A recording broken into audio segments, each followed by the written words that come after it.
All right, it is 6 o'clock on the dot. We are live. It is May 31st, 2026, and we are ready for yet another fundraiser for Kelsey Fitzsimmons. This was not a planned week to do it. Last week was. This week just was kind of really a lot of swerves in this whole saga.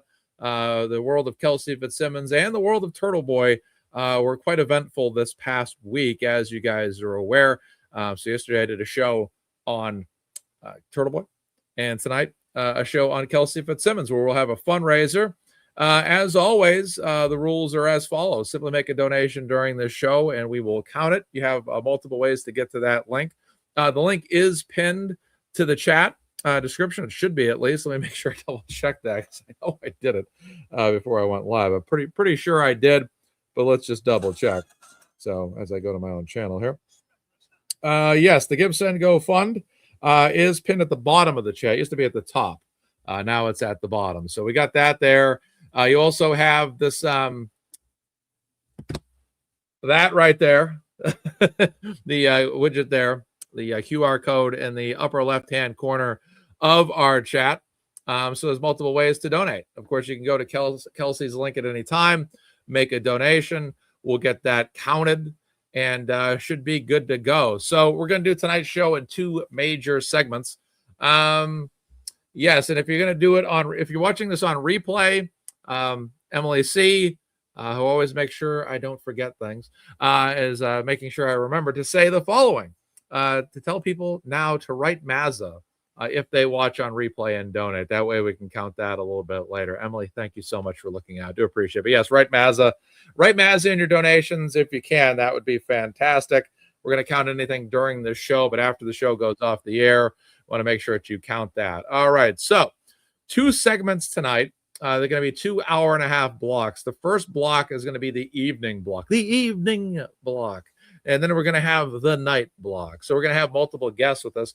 Attorney Lori Mullen will be with us for the full show tonight. She's not here now, but she will be here. She's going to be slightly late tonight, but she's going to be with us. And then in the night block, we're going to have the Glare. We're going to have Kristen Kay, who specializes in consulting for... Don't Mark, really. Come on. Are we skipping? Oh, no, that's not good.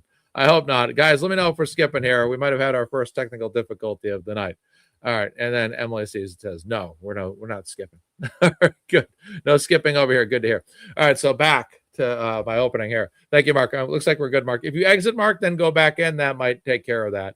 So the evening guests night guests will be the Glare, Kristen Kay, who's a consultant that has expertise in criminal, civil, and family court, which is going to be fantastic. She was recommended to me by Lori Mullen to come on as a guest. So we got her in the night segment tonight. Britt Happens may or may not be here.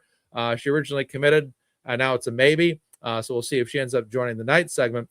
And then the opening segment, we'll have two very familiar guests on this panel. As always, when you do investigations, it's good that it makes common sense. Common sense is very important. Make sure she's camera ready. She looks like she's camera ready. Lauren is with us. Hi, Mark. How are you?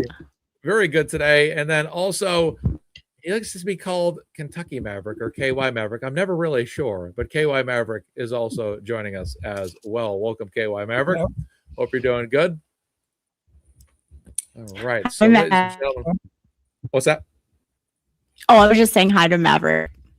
Oh, perfect. Sorry, it glitched a little bit there. Okay, no problem at all. Well, fantastic. So we're back again. Lauren, you kind of, had a show this past week that was really right on the spot with reaction to some of the stuff that happened. I think it was on Memorial Day. I think I actually called in to that show. And you get enough headroom, too, to get underneath that QR code. That's absolutely perfect. Yeah, I'm sure this is perfect for me. Yeah, we're good. But you had an emergency common sense fundraiser, essentially, where you basically took upon yourself to raise money. You raised over $700 on the spot, I believe, on Monday night, which was fantastic. And first of all, great work. And that was awesome. And again, this was just an interesting week, starting with really right after the last MazzaMedia fundraiser ended, where there were accounts on X, one in particular, which was probably not even active anymore, that really started to address myself, you, I think Emily C, and a few others online, starting to make all these claims about Kelsey Fitzsimmons. And then lo and behold, the next day, this information was finally public, and this account had some knowledge of it. So there's a lot going on in that realm. But at the same time, we just feel now more than ever it's important to raise funds for Kelsey Fitzsimmons. So, Lauren, I'll let you go ahead and just speak to some of that right now. And yeah, it wasn't quite that much. It was a little over $500, but we didn't even, it wasn't planned. I just went live to basically get out my frustration of what I was seeing online. And then the wonderful people of this community were also frustrated. And so I suggested, when aliens attack, we donate. So if you have a few dollars right after your fundraiser. So, a lot of people, I was like, you might be given everything you possibly could have, but if you have a few more dollars you want to put forth in Kelsey's GiveSendGo, please do it and put alien attack. And lo and behold, we had over $500. So it was amazing. Yeah, that's unbelievable. And what's interesting too is I'm watching the NBA Finals last night, and I'm realizing Wemby's nickname is Alien, and NBC has like alien graphics now. And I'm like, geez, everything's about aliens. There was potentially for a while there last night. I was live when it happened, but there was rumors of an alleged alien attack that took place over eastern Massachusetts, somewhere near Provincetown, in Cape Cod, the Cape Cod area, that turned out to be a meteor. Which was interesting last night. I looked up what kind of damage that could have caused. But yeah, there's a lot of science fiction stuff going on out there right now. Wemby the alien. Yes. A lot of alien talk these days. Disclosure Day is coming out, a Spielberg movie. So there's this is the summer of alien talk, I guess. Apparently so. Yeah. So, what are we else to do but donate? So here we are. Right, exactly. KY, welcome back to the program as well. You were with us just last week, and welcome you back all the way from Kentucky. We got 3 states represented: Massachusetts, we got Florida or Florida, and we got Kentucky, and we also got attorney Lori Mullen joining us. Hi, Lori. I made it. Hi, guys. All right, good to see you, Kentucky Maverick.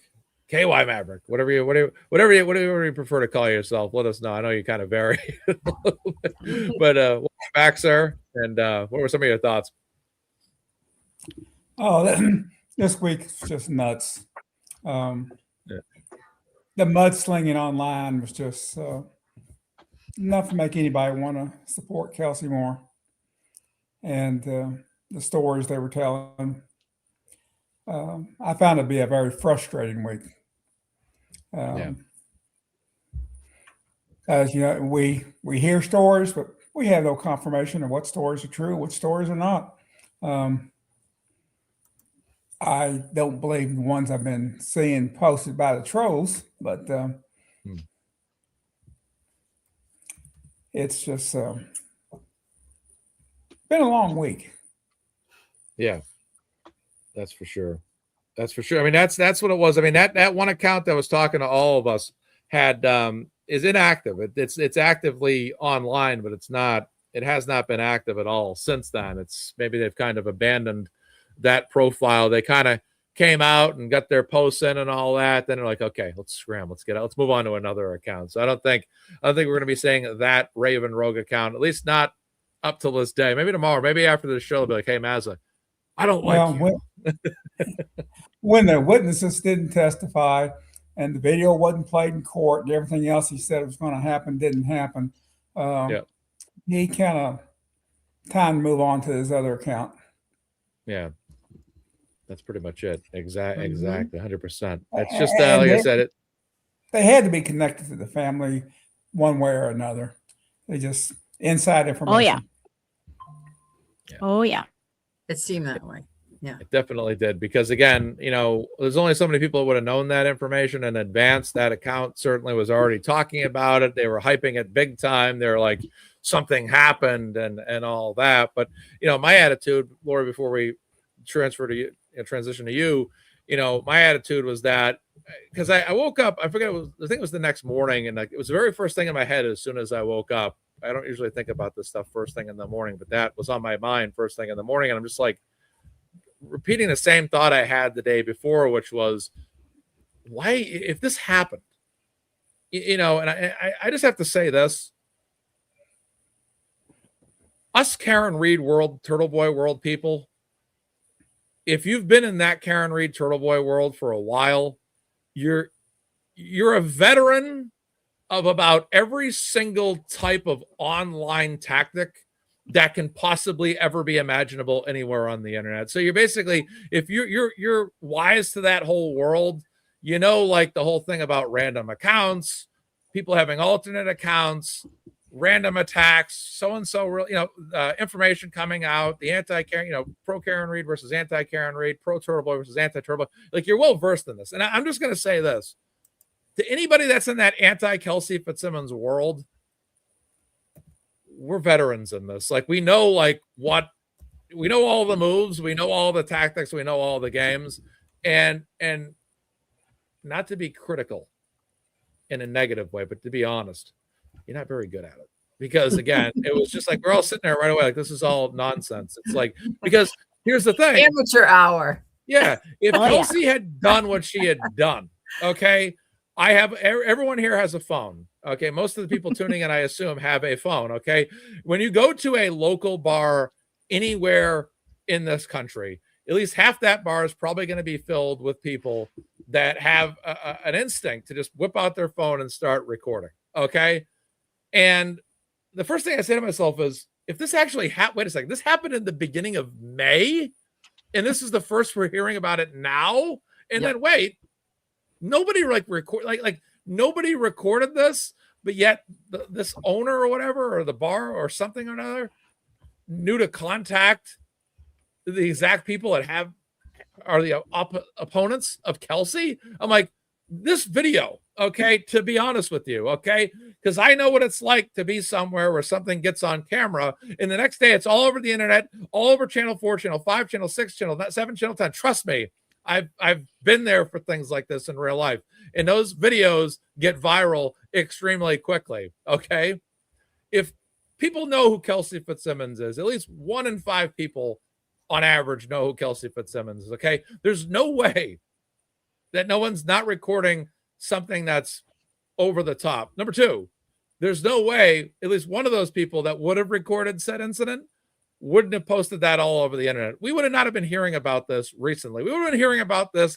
at the beginning of the month. There's just no way that kind of story wouldn't have escalated. It's just no way, no how. And it's just, that's what the number one thing that was in my head. I'm like, if this really happened, you would have already seen this video out there weeks ago. Lori, over to you. Okay. Hi, Mark. I love that. Hi. I love to start the whole fundraiser with a Mazza rant. Who doesn't love a good old Mazza rant? I will say, Lauren, your makeup looks fantastic. I missed the tutorial, obviously. Probably next time I'll get there on time. But you look beautiful, and nice to see you. Thank you. Or KY or whatever you prefer to be called. So the interesting thing about all of this is, like you said, Mark, is the timing is really weird. So Kelsey's attorneys earlier in the week file a motion for basically asking for, like, okay, so let's back up a little bit about what this court date was about. This court date was a review date relative to the the parenting time and stuff that's been going on, and the supervised parenting time that Kelsey's been having, which my understanding has been going fantastic. So Kelsey's attorney files a motion where she's just seeking a couple of things. She wants some FaceTime videos between Kelsey and Caidyn, where they're going to be able to, in between these visits, be able to interact with each other, not looking for big things because, he is a young child, but just to kind of keep the connection going in between visits. And it's a pretty simple request. And to talk to the court about how are the parties going to communicate. Why? because our friend Justin decided to tell Kelsey, we're not going to communicate anymore like this. And we have to do everything by the lawyers. And, because you posted a picture on Mother's Day of the back of our child's head. So basically that is, what that came down to. It seemed like a pretty a big overreaction to something like that. But like, I can't communicate anymore with you. You posted the back of our child's head, which really is what it comes down to. So, Kelsey's attorney, Julie Hess, files this motion. Okay. And then on Friday, or for anybody who's not like on Mass Coach or whatever. So Monday, like the morning of, but what on Friday, basically what happened was we get this response, and the response to whether you can have FaceTime interactions with your child, and whether you can communicate through the Our Family Wizard app is, Kelsey did all these things at a bar when she wasn't with Caidyn, and like it was back in the beginning of May, and somehow this relates to all of this stuff that's going on now. And it's like, whoa, what? Like what? Like what? That's the response to that motion of like, can we have FaceTimes and can we have these the Our Family Wizard app? And my understanding from what happened in court that day, I wasn't there, but it's been reported to me from other people that were there, was that the parties ended up stipulating. Now, after all this big long motion about like all these things that happened at this bar, the parties ended up stipulating to, yes, we're going to use Our Family Wizard app, because it was never actually stipulated to, it was something that just discussed. And yes, we're going to allow FaceTime videos. So that whole motion, that whole like 30-page whatever motion of like what Kelsey did when she didn't have Caidyn, or whether she did or she didn't do it, like what was the point of it? It didn't make any sense. So those are just my thoughts on it. Yeah, absolutely. It was a wild. I didn't expect this story. Go ahead, Lauren. My mistake. No, I was just going to go off of what Lori said with the timing. The timing is everything. Best believe that if this happened in the beginning of May, that would have heard these smear campaign tactics being portrayed on Twitter a whole lot sooner than right before court, because they've come to it and wanted everyone to know this. So the timing matters, and it was a smear campaign of garbage. Yeah. I mean, like the timing is essential on all of it. I mean, it's like, here you go. It's like when you think of what, like, again, what Kelsey was reasonably requesting for the court date. The court date was a review date of how's the parenting time going? How's the parenting time going? Like you had the supervised parenting time. Are we ready to move on to the next stage of increasing this time, maybe eliminating the supervisor? And the response to that is, this thing happened in a bar like in the beginning of May. And that was based on the fact that Kelsey's attorney filed a motion basically asking for FaceTime visits and for using the Our Family Wizard app, because Justin decided like he wasn't going to do that. Like the parties had kind of an informal agreement about using Our Family Wizard. And so they had been doing that. And then Justin, after the Mother's Day visit, decided, no, you went and posted the back of our child's head, so we can't do this anymore. Like, I can no longer communicate with you. Like, think about that. I can no longer communicate with you because of this post you made that really didn't even show our son's image.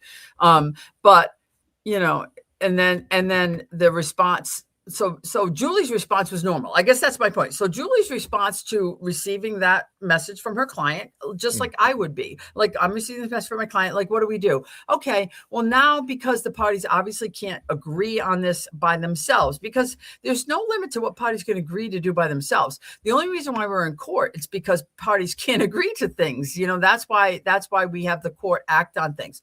So here they were trying to communicate on the Family Wizard app, and then Justin put out this message, and he basically said, we're not doing this anymore. This isn't a court order, and we're not doing it anymore. Even though we talked about it in court, and we both agreed in court that we would do this, they didn't file a formal stipulation like they did this past week about other things like doing the FaceTime and whatnot. We didn't file that. We agreed we were going to do it. But now that you did this thing, I'm not agreeing to that anymore. So the normal response to that would be exactly what Julie Hess did, which is to file a motion for further temporary orders scheduled for the date that they had the review hearing, to say, We're going to want the court to actually order the use of the Our Family Wizard app, because if they order the use of it, then he has to comply with it, and their response to that was this nonsense. How does that even make any sense? I don't know, show of hands, does that make sense to any of you guys? That was the response to, let's use the Our Family Wizard app. Oh, wait a second, we got some information from someone somehow somewhere that this thing happened in the beginning of May. By the way, in case anybody's wondering, tomorrow's June 1st. So yeah, that's unbelievable. Do you think that the filings that are being made by Justin's attorney is actually for the court, or is it for the public? And I heard through the grapevine that they kind of got called down, his attorney or her that was there at the hearing, because she was told to stop testifying, and given a pretty stiff warning on that. right. I wonder if these filings are for public consumption more than they are for court, coming from Justin. Because you go in the courtroom, they immediately agree to what the other side had asked. You're extremely intuitive, and I think that like things that you think are probably correct, like in terms of like, who is this really for? Like, who is our audience when we're doing this? And I felt like they had some information from someone somewhere, whether it was credible or not was really not the issue. It was like, oh, okay, they decided to file this thing. We're going to file this thing that has nothing to do with the thing that they filed, but like, we're going to put it out there because it's a smear campaign, and we're just going to put this out there so people will know it. But then when we go to court, we're going to agree to all the things that they said they wanted to do in their motion anyway. And I'm just saying, in case, Justin and his family are listening, which sometimes I know they do. I just think that, hi, everyone. Right, Lauren? It's like, oh yeah. It's not a winning strategy. The winning strategy is to stop trying to smear Kelsey Fitzsimmons. I agree. And to move on with the business of co-parenting. That's what the courts wants to see. And to your point, Joe, about what happened in court, do you mind if I call you Joe? I'm sorry. Like I keep. That's fine. It's on my title too. We don't see the title. Now, I keep slipping that way, but anyway, KY, to your point, it's like it was, I think the timing of it was extremely strategic, and not in a good way. Like, you do these things as attorneys and you're trying to like do the strategy that you think is going to be best for your client. I think what keeps on happening is that these things keep falling in a bad way against Justin. And I think he just needs to start moving forward towards, okay, this co-parenting thing is going to happen whether I like it or not. And we just need to move in the direction of this co-parenting thing, because every time he does this stuff, 90% of the people and public and whatnot that are looking at it are going, eh. And then the judge and again, I didn't attend the hearing, but I talked to people that did attend the hearing. The judge, when the attorney started speaking, now the attorney that was there for Justin that day was not his regular attorney. It was an associate that works for him. Apparently, Peter Keiko was sick that day, so he had one of his associates there on his behalf. And she started talking to the judge, again, in my opinion, inexplicably, about these things that happened at the beginning of May, in connection to a motion just asking for FaceTime interactions. And the judge was like, I'm going to stop you right there, because apparently this person was like, I spoke to the bar owner. And she's like, if you're making yourself a witness in this case before you keep testifying in that direction, you might want to, think twice, because you don't want to necessarily have yourself removed from the case, because the bartender's not here. Nobody's here, and now you're making, when attorneys are there and they're presenting this stuff to the court. Now, are you a witness or are you the attorney for the party? And so the judge kind of put her on notice right away. Like, is this the road you want to go down? And apparently, it clammed everybody up, and then nothing else went further on it. And so basically the parties had already stipulated to this, extra FaceTime videos. I don't know the exact, verbiage of what went on there and what the times are and whatnot, but they already had stipulated to that, and they stipulated to the use of the Our Family Wizard app, which they had been using but wasn't court ordered. Now it'll be court ordered. What a stipulation is, it's an agreement that the parties reach, but until the judge signs off on it, it's not technically in order, but it would be very unusual for the court not to sign off on it. So it will become a court order. We just don't have that in yet. And then anything else that was before the court that day, which I assume was probably things like additional parenting time, and whether the supervision should continue or when the supervision should end, was taken under advisement, and we don't have those decisions, and that'll probably all come out probably sometime this week. So I didn't see any attachments filed with that motion by Justin's attorney. Is that right? No, I don't think there were attachments. It was more just like, if you need more information, we'll provide it. And we're trying to protect the bar owner, but like, you know, if you need them, we'll let you know. And I've seen a bunch of the different things online, and I mean, to me, it's like, I don't know. I wasn't in the bar. I don't know what happened, but to you know, Maz's point, like, everybody's got a phone, everybody's got video. The Kelsey Fitzsimmons case is, you know, famous, infamous, no matter how you want to put it. I'm not sure why we haven't seen, you know, we can't stop ordinary people from leaking things that as we know, right? As we know, things come out, and you can't stop that from happening. And I haven't seen any of it. So I didn't see it, like you said, to your point, KY, I didn't see any videos being leaked. I think it was just a big, I think it was a smear campaign. And it's, what's kind of ironic about it is, it was, and I'm sorry, Mark, I'm going to let you go on your rant next, because I know you've got one. You always got a good one.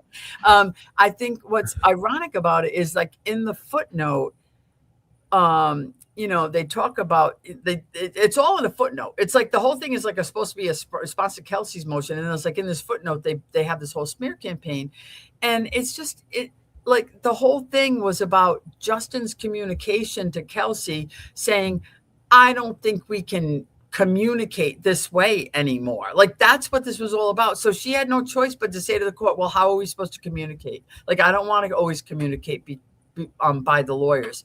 And his response to how are we going to communicate was doing this.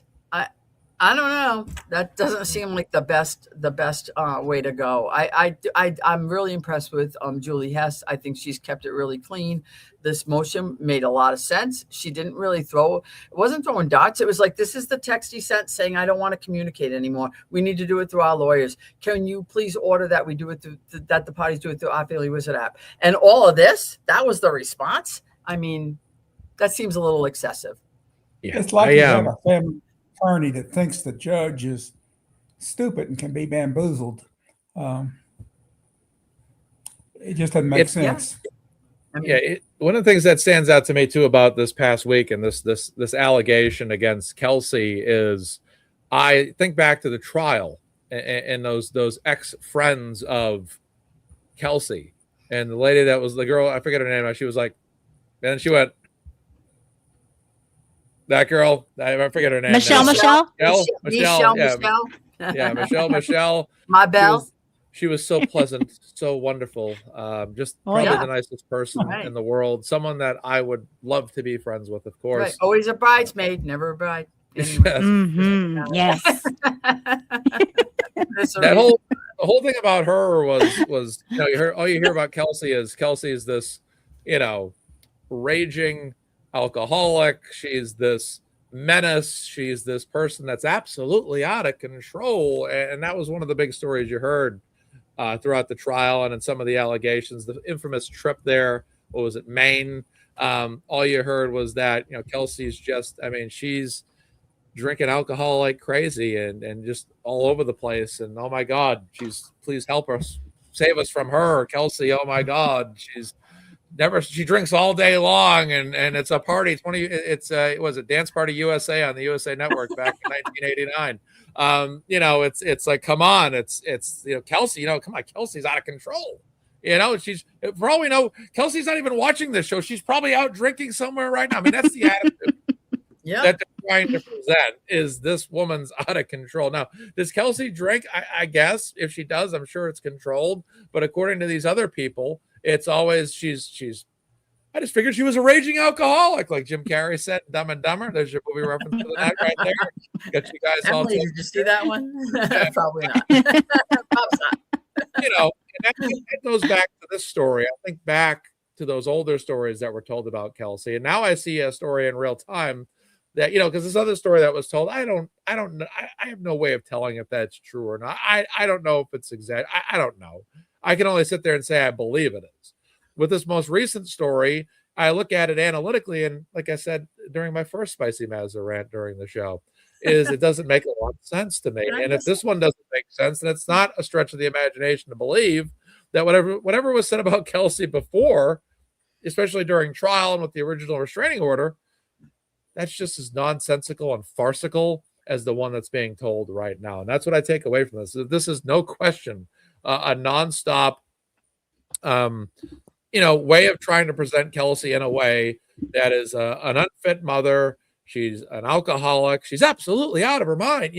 Just that kind of constant portrayal. And I think it's very tiresome. And to your point, Lori, I hope that the courts continue to just kind of look at it like, look, if Kelsey was bad, how was she ever a cop in the first place? Because obviously she would have had a responsibility. Definitely. Right. When she has her visiting time, she's there with a social service worker. Is this social service worker at any point in time reported Kelsey as being out of control yet? I doubt it. And guess what? Newsflash, spoiler alert, they're probably not going to either, because Kelsey is a very contained person. She's very focused. You look at the way she was preparing to see her child again by preparing a room in the house and getting ready. This is a woman that's very serious about being a mother, and she's not going to go out. And to other people's points, she's not going to go out and drink like this. And if that did happen, and I don't believe it did, and there's other theories about why that might have happened in terms of this is conspiracy theories. But that's like I said, I just don't. You're not always wrong, by the way. Conspiracy, we don't always need to put our tinfoil hats on to go that far. Right. And if anything taught us that, it was Karen Reed. But anyway, that's right. 100%. And again, it just gets to the point where I just feel like my attitude's enough. We just crossed $400, by the way. Wow, enough's enough with this. Yeah, we're rolling. The first 20 minutes we had a $10 donation. I'm like, maybe everyone's gave their money. It's because I'm here, Mark. That's right. Even though I missed the makeup tutorial, they're like, we're scared we're gonna get money, maybe they'll go away. Still looking gorgeous. I'll take another 3 Jim Carrey quotes for you. There we go. We'll work on that. All righty then. There's one of them. to that point, Mazza, it's always the same verbiage. All of the motions, all of everything, it's the same buzzwords. Erratic. That's one of them. They're all this. I forget all of them, but they're like 3 or 4 same buzzwords. They're in every single one. And again, we all have cameras. I find it real interesting that, again, the incident in Maine, no one has any video, no one has any photos. Same thing with this BS story that is made up, in my opinion. Where's the video that they said would be out? Oh, it didn't come out. Interesting. That's kind of like your par for the course of everything else that you guys have said.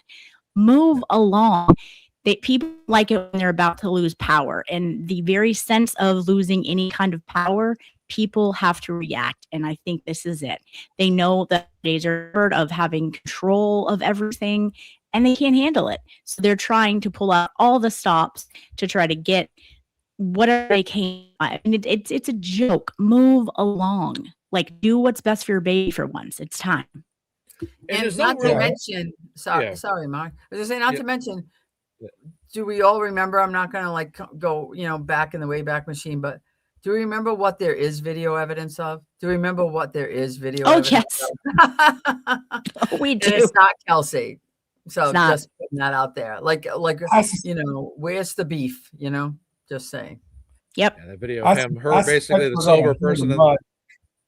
Every hearing, I expect it, because he repeats and rehashes everything, every filing, every hearing, and that's despite court findings. And I just wonder how long until the judge tells them to stop it. But for now, Well, she I kind of assume did it was this time. him. That's what I mean. Like, this is the first time we're seeing this judge, in action. Like, she did do the restraining order, but people can't judge her by the restraining order. The restraining order was an ex parte hearing, and she did what was required of her under the law. But I think this time she did kind of be like, and again, I'm reporting this based on what other people that were in the court, not necessarily Kelsey and her family, but other people that were in the courtroom. There were some other people there that did reach out to me and tell me what happened. Heard, and it was kind of like one saying to the attorney, "You're not a witness, and if you want to be a witness, okay, but then you're not going to be the attorney. You can't be both. Like, you can't be the witness and the attorney. It doesn't work that way, as we know and we've seen in many cases. And now everybody's an expert, so they understand that now.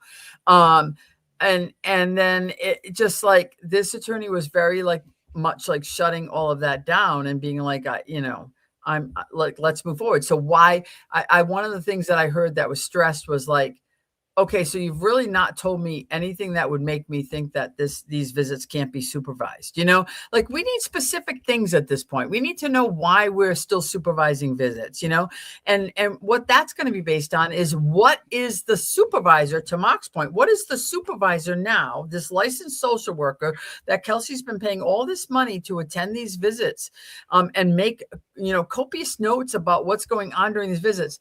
What does she think? She's the expert now. She has her expert opinion about whether these visits need to continue supervised or whether and it's really it's not about Kelsey's mental state. It's about the reunification process. How is this reunification going? How comfortable is Caidyn? Is he ready to move on from a non-supervised visit? Is Kelsey ready to move on from a non-supervised visit based on what the visits have been like? She's had 2 weekends of visits like this supervised, and like, how much more do we need to keep this going in terms of supervision? Are these two, meaning the only two important people in this equation, Kelsey and her child, are they ready to move beyond the supervision? That's the question here.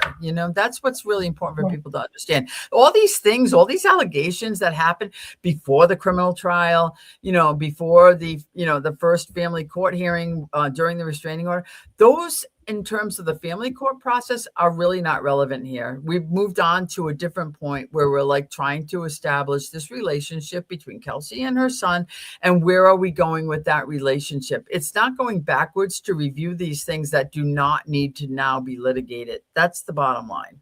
Yeah. And it just seems like, to me, he's trying to, it just appears, the optics of it to me appear like the opposing camp of Kelsey, there's almost like they're trying to game a system that they don't really know very well. And that's why I get back to leaving it in the judge's hands, where judges need to be, and I'm not saying the judge is not, but the judges need to be, in a sense, very much ready to just keep things orderly. And enough of this, like, this shouldn't be a smear campaign. This shouldn't be a back and forth. It should just be, look, these are your visitations, that's it. It's the bottom line, and that's it. It's just, at this point now, it's just child, exchanging of the child or visitation of the child as is. And I personally feel, and this is my opinion, I think this is probably shared by, quite frankly, a lot of people, I feel like I just feel like Kelsey's a lot further. Let me go even another step further. I don't think Kelsey needs social worker visitations with this whole child thing at all. I think that this woman is not only beyond that, it was unnecessary from the beginning. I understand, it might not be bad just to prove like, hey, look, I'm as good as I say I am in terms of being a good person. But I just feel like this was completely unnecessary for a lot of reasons. Number one, she never was an alcoholic. Getting back to the whole scram thing, anytime she spent in jail was whatever. And then again, postpartum depression, was a factor in what had happened with Noonan in that house, besides Noonan being the worst cop of 2025. They basically said, hold my beer when it came to the officers that were in Canton and the state police as it pertained to the Karen Reed case. This is, again, I just feel like Kelsey is having to jump through more hoops, as she has been for a long time. This is a woman that was in jail unnecessarily, was shot for the love of God unnecessarily, who had her child taken away from herself unnecessarily. This is a person that has absolutely been dehumanized and has absolutely been trampled on And you know what? And take, the opposition aside, the father aside, the system has allowed this to happen, and many facets. And despite whatever he's done to her, while horrible and things we don't like, I do put it on the system a lot that these, Judge Kathleen McCarthy basically said, hey, if you want to see an asshole, I can be the biggest asshole in the whole room. And even Noonan's like, I can be an asshole too. Look, I mean, it's amazing how many villains have, it's the opposite of the Wizard of Oz. The Wizard of Oz, Dorothy made friends as she went, right? She met the Scarecrow. She met the Tin Man. She met the Lion. Occasionally she'd meet a tree that was out of control and hucked a couple apples at her in The Wicked Witch. But if you get back to the point here, this story for her has been the opposite. Every single person she meets in her story has been detrimental to her. A boyfriend that gets an RO on her that leads to her child being taken away. A fellow officer that comes in her home and shoots her. A judge that has no part in this at all, deciding to send her to jail. This has been just a plethora of people that have not had her best interests in mind, have had no concern about her best interests, and have really only made her life worse every step of the way. Are you kidding me with this whole scram test thing that happened in the past? And when it comes time to family court, are you kidding me that she has to pay for a social worker every time she needs to see her own child? I think this is absolutely ridiculous that this is even continuing on. I'm happy that our fundraisers can raise money to help Kelsey pay for it, but I also feel in the full grand scheme of things that it's absolutely insane that she has to have supervised visits at this point. What has this woman done to deserve this treatment? There are far worse people in this world that deserve horrible things to happen to them. Okay, not that I wish that upon people, but I don't feel like Kelsey Fitzsimmons is someone. I just get the impression she's just someone that wants to live her life and really not have to be bothered with this. I'm sure she would rather live in a perfect world right now where it was her and her child and nobody needed to do fundraisers for her at all. I really truly believe that. But it's a damn shame that this woman has to continue to go through this. But I just feel like, again, even after all she's been through, we have to listen to these mother bleeping stories about an alleged bar incident in Newburyport that took place. Apparently there's witnesses, but there's no video. There's no documentation. And another thing, if this was so bad, was there no police report filed? If she was so out of control, there was public indecency taking place, the police weren't called. This whole thing is absolutely insane. Kelly Reed is in the chat. Great friend of mine, love her to death. And if there's anybody that knows about people in her family being mistreated and treating like hell, it's Kelly Reed. Karen Reed is free, and Karen Reed's also going to win in her civil suits as well. It's anybody that's anti-Karen Reed that's watching out there. I'm feeling spicy tonight. I'm feeling spicy Mazza. We love it. We love our spicy Mazza. And yes. I love my Kelly Reed. Hi, Kels. Yeah. Hi, Kel. Lori mentioned the expert being the social worker. But that's not the only expert. Kelsey has her medical experts. And who's not an expert? Her attorney. Yet her attorney gets up and testifies manic episodes. I mean, she can hold it together for a few hours. As Lori pointed out to me earlier in the week, all four of us were in that trial. I'm always telling you. All four of us were in that trial. We three of us there for every minute of it. And Kelsey was in there. Long days, was perfectly held together the entire time. None of us saw any signs of a young lady that wasn't in complete control of herself. Yet we have our attorney making presentations to a court that, well, she can hold together for 3 or 4 hours for a hearing, but then she goes manic. Right. I mean who's not the expert? The attorney is not the expert. Exactly. And we did sit there. I mean, she was cool as a cucumber. Yeah. you know where else this falls short is her text messages we got. So sorry to break it to you, but those text messages were pretty darn calm. In fact, I can tell you personally, I was impressed when she held back, in my opinion, what would have been my text messages to someone who had stood me up with a month-old baby in a park for hours. So that is a joke to say that about her. She is extremely calm and a lot more level-headed than I dare say about 80% of us women. No, I know, right? Like she definitely was keeping it together. And if anything, she was trying to appease him to kind of keep him happy. And you could tell that like she was going overboard to try to be like, well, what are you really saying? And like, he couldn't say what he was saying, you know? I mean, it's just the point is all of those things that happened in the past are really just not relevant now. We don't, you know, we had the trial. Guess who was not guilty? Kelsey. So now we need to move. And it's a shame what happened. And, you know, if anybody has dealt with that and the repercussions from that more than Kelsey, you know, raise your hand because she's already had to deal with all of that. She's already had to deal with the whole fallout of all of that. So the court's looking to move forward.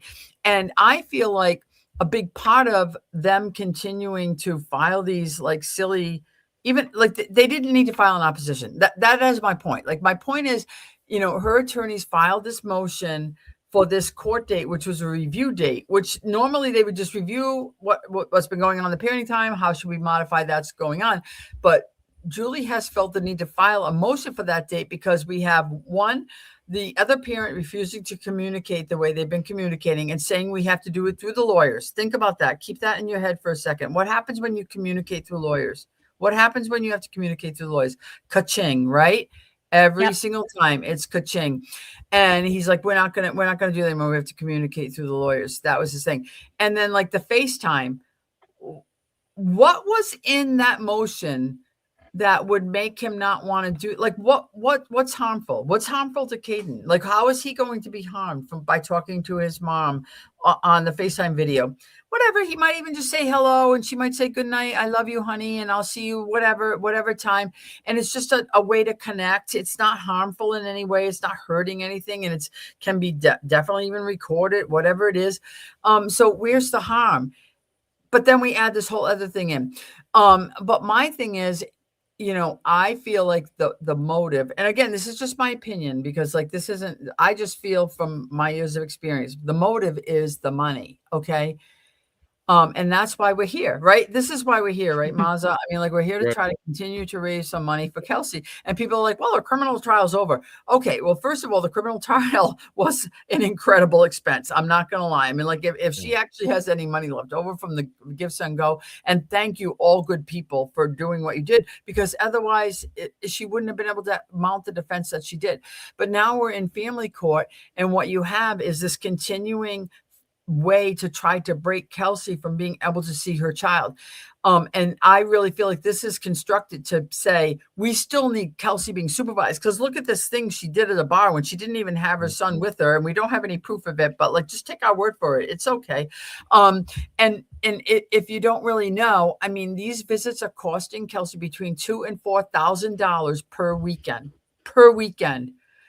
Who should have to spend that much money to spend time with their child? That's what it's costing her.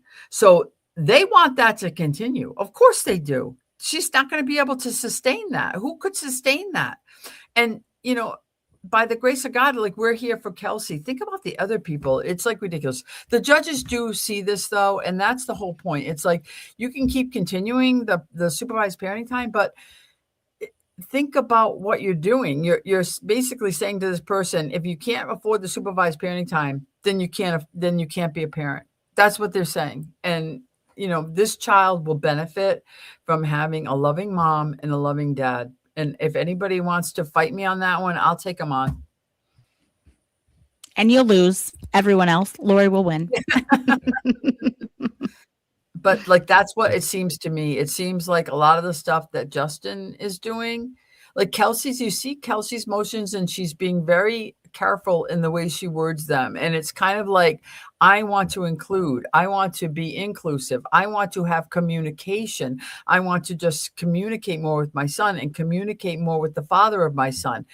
And then you have Justin on the other hand, that's like, she's crazy. She's a psycho. She did this and she did that. And it's like, okay, but even if all of those things were true, which you provided absolutely no proof of, that person is the mother of your child, and your child wants to have a relationship with her, and he deserves to have a relationship with her because above all else, she loves that child.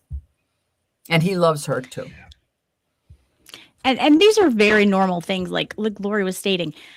How many of you have gone out of town and your spouse has FaceTimed with the child when they were out of town? Yeah, happens all the time. So for this to be an issue, again, you're the problem, Justin. And also, Lori talking about this with the supervised visits. What was also mentioned in that motion again, that was mentioned in prior motions, her defense GoFundMe or GiveSendGo fund, and how much money is it? That was mentioned by him again. It pisses them off. They cannot stand that we are here funding for Kelsey and that the community is outraged by what has happened to her and what continues to happen to her. And they can't stand it that fund goes up every week, that we're doing what we're doing here. So that's why it's important to donate, and it does nothing but help Kelsey and pisses them off. It's a win-win, and I love those. So you're and again, point, just Lauren, because go ahead, Kayla. Okay, to your point, Lauren, when I was up in Massachusetts for the trial, I FaceTimed with my dog back here to make sure he was okay every day. So, yes, I remember that. Understood and talked back to me. No, but he heard your voice and knew it. Made me comfortable. Made you feel better. Yeah. And he heard your voice and knew it. Yeah. As a parent, like even if Caidyn's not really getting it, as a parent, don't you deserve that reassurance? Don't you deserve to know that, I mean, I remember back in the day when my children were small and I had to travel for work or whatever, I would always call and I mean, I don't care. Even if my husband, guess what? Even if my husband and I were going off to the casino for the weekend and my parents had them, I would always call and check in with my kids. And it's a feeling of relief. They're okay. They hear your voice. You hear their voice. It doesn't matter how young they are. It's just, it's a normal parenting thing to want to do. What's not normal is the response to that being what the hell we saw, which was supposedly something that happened 3 weeks earlier. And this is how you decided to respond to a simple motion just for a little FaceTime and, and a communication on the parenting app. That's how you chose to respond. I don't know. I've seen a lot of things and I'm just saying it's not my plan. It's not the way I would be lawyering this case. Personal opinion. If that happened to a case you were in and it was the other side that was Kelsey, wouldn't you be filing an emergency motion the next day about that incident rather than waiting 3 weeks? Well, honestly, not necessarily about that incident. If they said to me, she brought my child to this bar, people can do what they want to do on their off time. If every single time I filed an emergency motion because someone said my husband or my boyfriend or my girlfriend was at a bar this past weekend, oh, was your child there? You know? Well, no, because I had my child that weekend. Well, okay, the court's not really going to think that's an emergency. People go out and they do things and maybe they're not always the best things. And if they didn't bring their child there, I don't people do things, people do things. And I'm not saying Kelsey did this thing. I don't know, but I'm saying it's a great point for you to bring up, KY, because technically if I feel if I were to bring an emergency motion trying to tell the court that someone on the other side couldn't see their child or be with their child because of something they did over the weekend that didn't involve the child at all, over my years of experience, I find that the court would be well, whatever. I don't understand why that's an emergency for this child that your client went out and tied one on this weekend. You know what I mean? And put the foot on the other. I think sometimes there is still an inherent gender bias, and I don't like to always frame things in that way. But if it was Justin and he went and tied one on with his friends on the weekend that Kelsey had Caidyn, are people going, oh, Justin went out and got drunk this weekend, he can't have his child back, he was doing this thing and he was flirting with this girl and he was all over this girl. nobody would even think twice of it. Like, was his child in the bar? Is there a reason why the child would be involved in this situation? People are human beings and they have lives and they do things. Don't involve your child in them. I get that in terms of bringing them. And unfortunately, this case is playing itself out on a public scale. But, let's all look at our own lives and our friends' lives and things we might see. Does it make them bad parents? Not necessarily. So I don't think him filing an emergency motion, which is why he didn't, by the way, if it even happened, and I strongly doubt anything happened the way he's reporting it to happen. It may be like about 1/100th of what he says happened. But that's why that motion wasn't filed, in my opinion, was because his attorney probably it's not really an emergency motion. The courts really want to reserve the emergency motion stuff for actual emergencies. Like the child is in immediate danger and we need to make sure that child is protected. Even if everything that he said was true, that actually isn't the case. That wouldn't have been an emergency protection for the child, because the child wasn't involved at all. And it's not alleged that the child was involved at all. Yeah.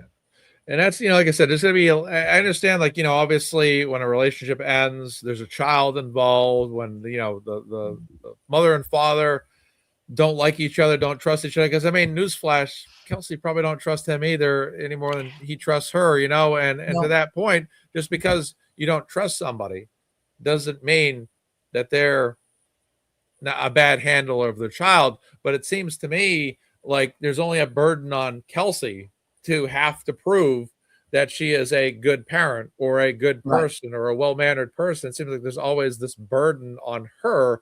Why is it one way? Why does it have to be like that? Why can't it just be, Kelsey, here's your time to see your child, and that's the ball game? Instead, it seems like there's a lot of angling to always make. My God Lord, I go on Twitter last Monday after this fundraiser, me, Lauren, and a few others, probably yourself, Lauren, and KY, we're all getting hammered with spam accounts or whatever out there saying horrible things like, Kelsey's this, you don't know the whole truth about Kelsey.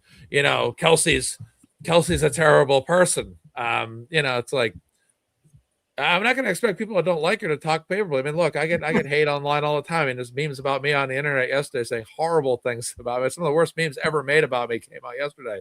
Oh, no. It's all part of the business in this internet world. If you're going to get upset because someone says horrible things about you on the internet, newsflash, you're probably not. Yeah, just get off the internet to begin with. Whatever. I hate your face, Mazza. Who said that, Mazza? I want names right now. Names and numbers. Yeah. Jeno. Yeah, I didn't. My mod Jeno handles all my business when it comes to that. She's always I wouldn't mess with her. I wouldn't mess with her at all. I was gonna say, had I seen that, I would have got in there too. I had not seen this. No one hates Mazza's face. We love his face. Scrappy, right, Lauren? Yeah. Oh yeah.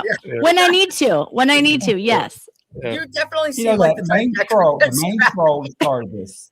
The main troll that started this followed one person, Elon Musk, and at the time they attacked me, had 0 followers. And you talk about being attacked. One person couldn't attack my logic. So what he says?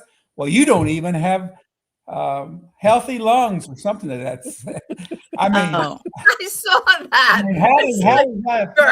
How does that affect my? But that's that. First of all, that's just again, like someone that would say something like that to someone like you, who's always been decent and honest and kind and like thoughtful in any kind of post that you make. To make like such a vicious, ridiculous comment. Like it says so much more about that person, like so much more about them. Like you're showing yourself, Yeah. Oh my God. We're getting the hate. Yeah. And we know where these accounts are coming from. That's what is also like, okay. Yeah. Lauren just says hello to those accounts all the time. Yeah, I know. Lauren actually raised fun. Like that's the good thing about it. Like this is how we when we're presented with lemons, we make lemonade. Correct, Lauren? Right. That's exactly right. what ended up happening. Yeah. So this kind of nonsense started feeding itself out before the hearing, which also was interesting. Those accounts that were coming out and doing the attacking before any of those filings that went out. What are we looking at, Mazza? You're fading. I'm trying to get it on camera. Your polar lemon. It's polar. It's kiwi lemonade tonight. Kiwi lemonade. All right, that sounds nice. I like that. Right. That's a good summary one. Kelly Reed loves my face. Thank you so much, exactly. Kelly. She's always got the kind words for me. Who doesn't love Mazza's face? Exactly. Exactly. And he didn't even go to Lauren's makeup tutorial. And look how great he looks. He doesn't need it. He doesn't need it. That's how much we love his face. Beautiful. He's beautiful without it. But I mean, it was the timing of it was so telling in terms of like even the troll accounts coming out. Yeah. It was before like we saw Justin's vicious, ridiculous motion that was filed. So who had that kind of information? It was so obvious that it was someone from the family that was like feeding that information. And then, after the hearing, poof, they've all disappeared. When we're asking for proof and are you going to feel the same way when you're faced with this, that, the other? Well, where is all these things that you said you were going to produce? There's nothing. There's nothing. The court wants to move beyond this nonsense. And the quicker Justin and his lawyers figure that out, it's going to be better for everyone because it's a reunification process. That's what we're working on. And we need Kelsey and Caidyn to get back together, and we need to have it done smoothly in a way that everybody feels comfortable. And everybody means Kelsey and Caidyn and Justin, but like stop focusing on these things that make no difference to the reunification. And right. The court gets it 100%. They know that. Yeah. I mean, and if anyone thinks Justin's not going out thinking like, I got a bridge to sell you somewhere with no water, because that's not happening. People drink. It happens all the time. And that's totally fine. Yeah. I'm drinking right now. I'm drinking polar seltzer water right now. In fact, kiwi lemonade flavor, summer edition. Well, I mean, like people, like when you go to family court, I guess because I am like probably a little jaded after all these years in family court, because like, let's be honest, we're all there for a reason, and you hear all of these things. And that's why I say to KY's point, like, yeah, even if they had this in earlier in the month, they didn't bring it up because I assume that even Justin's attorney, because he is an experienced family court attorney, would have said to him, that's not an emergency. Like, in order to get something on the list quicker than like what you already have it scheduled for at the end of the month, you have to say, this is urgent. This is an emergency. Someone's safety is at risk. Okay. So like, even if all those things you're saying are true, and Kelsey went in and like walked in the bar after from walking her dog, and after one drink completely lost her mind, even though she's an alcoholic, that apparently that wouldn't bother so much. I don't know. But you see these kind of things of couching it in terms of like, we don't want to get the bar in trouble, because if the bar overserved her, that would be an issue. So we have to make it seem like we only served her one drink. But then when you say you only served her one drink, that sounds kind of silly, because how could somebody get so drunk on one drink that, and it's like, and then also, even if she came in and she was already drunk, which is what, and I'm saying these things had nothing to do with Kelsey, things I read online. She was already drunk when she got there. Guess what? There's laws about that too. A bar can't, I mean, hey, Karen Reed, you guys following this case? A bar can't serve somebody who's already intoxicated. So which is it? She was drunk when she came in. Okay, you shouldn't have served her. She wasn't drunk when she came in. She got drunk on one drink. That's weird. Sounds like something else might have been given to her rather than just the drink. So none of this makes sense. None of it is adding up. It just doesn't pass the smell test at all. And the bottom line is, no matter what, she didn't walk in that bar with her child. She wasn't like that child wasn't there.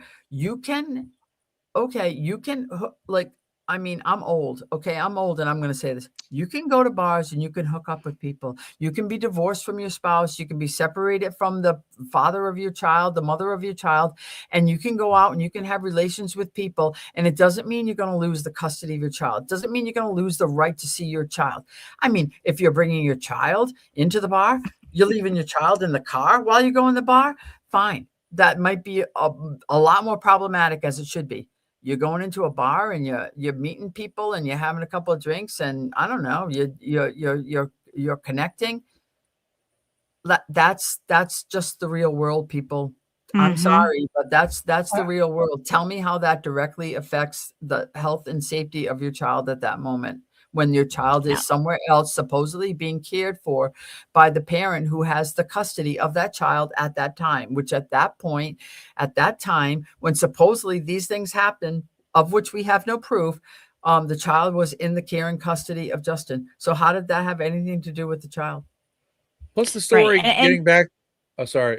Okay, just one point, No, Lauren, if you don't mind. Thank you so much. Yeah, of course. What happened, the allegations against her in this most recent motion just seem all too convenient. Kelsey allegedly acts in a way that is about as outrageous as any person in a bar can typically act without being violent. And then in addition to that, they end up finding out about it too, without any internet news, any videos, nothing. It's just, good to me, point, it's Mazza. just too much convenience there. It's just, this happens to happen here. Let's call the family law attorney. Like, right, yeah. Oh, yeah. I know exactly who to call about what I just saw. Yes, hi, I just saw Kelsey Fitzsimmons at the bar. You're not going to believe how she's acting. You should add this to your latest motion because this might help you. I don't really know much about the story, but just something inside me told me to give you a call and let you know what I'm seeing. Oh, my God. What is she doing now? I mean, come on. It sounds a little weird. Yeah. When you put it that way, it's like ridiculous. Yeah. Like, seriously. It's like someone's just in the bar and they're drinking and they're like, they're just observing it. And they're like, yes. The timing of everything has been crazy. You're not going to believe what I just saw here. Come on. Come on. Kelsey. Look at Turtle Boy's timing. Yeah. He couldn't write that letter until he was approved of his Pro Hoc vice status. As soon as he gets it, then he waits till Saturday and files it. When did the patrols hit on Kelsey's? Yeah, no, you're right. The timing is very suspicious. Yeah, and to that point with the bar. Thank you, everybody. Yes, you guys are amazing. To the point with the bar, I mean, it's ridiculous. I've been following this case. I went up there and was at every day of the trial. I don't even know his attorney's name, to where if I needed to reach out, I would have to look that up. You would call me. You'd be like, Lori, what's that? Yes. I know it's Peter. That's it. So no, that's not happening. Okay. And then also the only problem for anyone with the bar story is the bar, because either way, the bar either overserved this phantom person that we have no proof was Kelsey, right? Or there was something placed in her drink because she allegedly only had one thing. Yeah. Either way, that's a problem for the bar. So this is it smells every direction, and it's ridiculous. Come on. Yeah. I mean, I used to do back before I did family law, way back in the day when I was young and beautiful. No, I never was. I was young, but I never was beautiful. I basically look like this, only younger. So I used to do the dram shop cases, which is the liquor liability law in Massachusetts. So I do have some familiarity with that. And that's my point. It's like none of it makes sense. Okay. And that's why, to me, the motion was so well crafted so as to not impose liability on the bar. It was so well crafted from an attorney's perspective that it made me laugh. It was like she came in and she was served one drink. They're very specific about that, one drink, and then basically lost her mind. And it's like, okay, so what are you saying? They didn't want any liability on the bar for over serving. But they wanted to get across that somehow she has an alcohol problem from this one drink that made her lose her mind. And it's like, okay. And so, but if you serve somebody that was already visibly intoxicated, whether from alcohol or anything else, then you're also liable. So this is why all of this just kind of went away, because there ended up probably being a few phone calls that happened in between there. Were like, we didn't know you were going to say this, that, and the other, and and we just all want this really to go away. And I think from Kelsey's standpoint, she wants it to go away too, not because she did anything wrong, because she wants to start focusing on the most important thing to her, which is reunifying herself with her child and not having any of this nonsense and having people following her around or people saying things. Thank you, Emily. I love that. You made my night. People following her around and thinking that there's, like always something going on with it. I mean, the poor woman, she's had everything stripped from her, and now she's had her privacy stripped from her too. Like she can't just even go out to dinner with friends. If she has like a half a glass of wine, it's going to be look at this crazy drunk, you know, and it's all this nonsense. But there was no proof in any of the things that were put out there this week. And basically we're still like, and Kelsey tried to stay completely focused on what the issues were. And the whole reason behind why all of that stuff came out was because Kelsey's trying to move full steam ahead, and they're getting desperate. Why are they getting desperate? Because it's clear from the parenting time that this child wants to be with his mom. And it's clear from the parenting time that Kelsey's a good mom. And so now we're getting desperate. Yep. Yeah, I posted earlier this week. I don't think this will ever come back up again in a hearing. This incident doesn't make sense for it to come back up, and yet I got a lot of people kind of upset with that idea. But they you don't care, obviously, because you keep saying it. Yep. No, I know. And I mean, because the big part about it is, and I made a post this week too, it's like about more just like over my career, I've represented all types of people. I've represented strippers. I've represented bartenders. I've represented fishermen. Like, you know, we're not all, nobody's perfect. There are no perfect people. You could have the most, you know, whatever prestigious person in the world, and they could be the worst parent in the world. You know, it doesn't really, that's not how it equates. And to be starting to like judge someone's parenting on an incident here or an incident there. I mean, and I'm just saying this as an example. Well, then let's go back to all the videotapes of Justin. Was he holding Caidyn in his arms? No, he wasn't. He wasn't holding Caidyn in his arms. So can we judge his parenting by what we saw? Not really. We can't, you know, and let's be honest. He's the custodial parent now, right? The court seems to have no problem with that. So even if everything that was said and that filthy stuff was true, which I don't even come close to believing that. Like Kelsey wasn't with her child. She wasn't parenting her child at that time.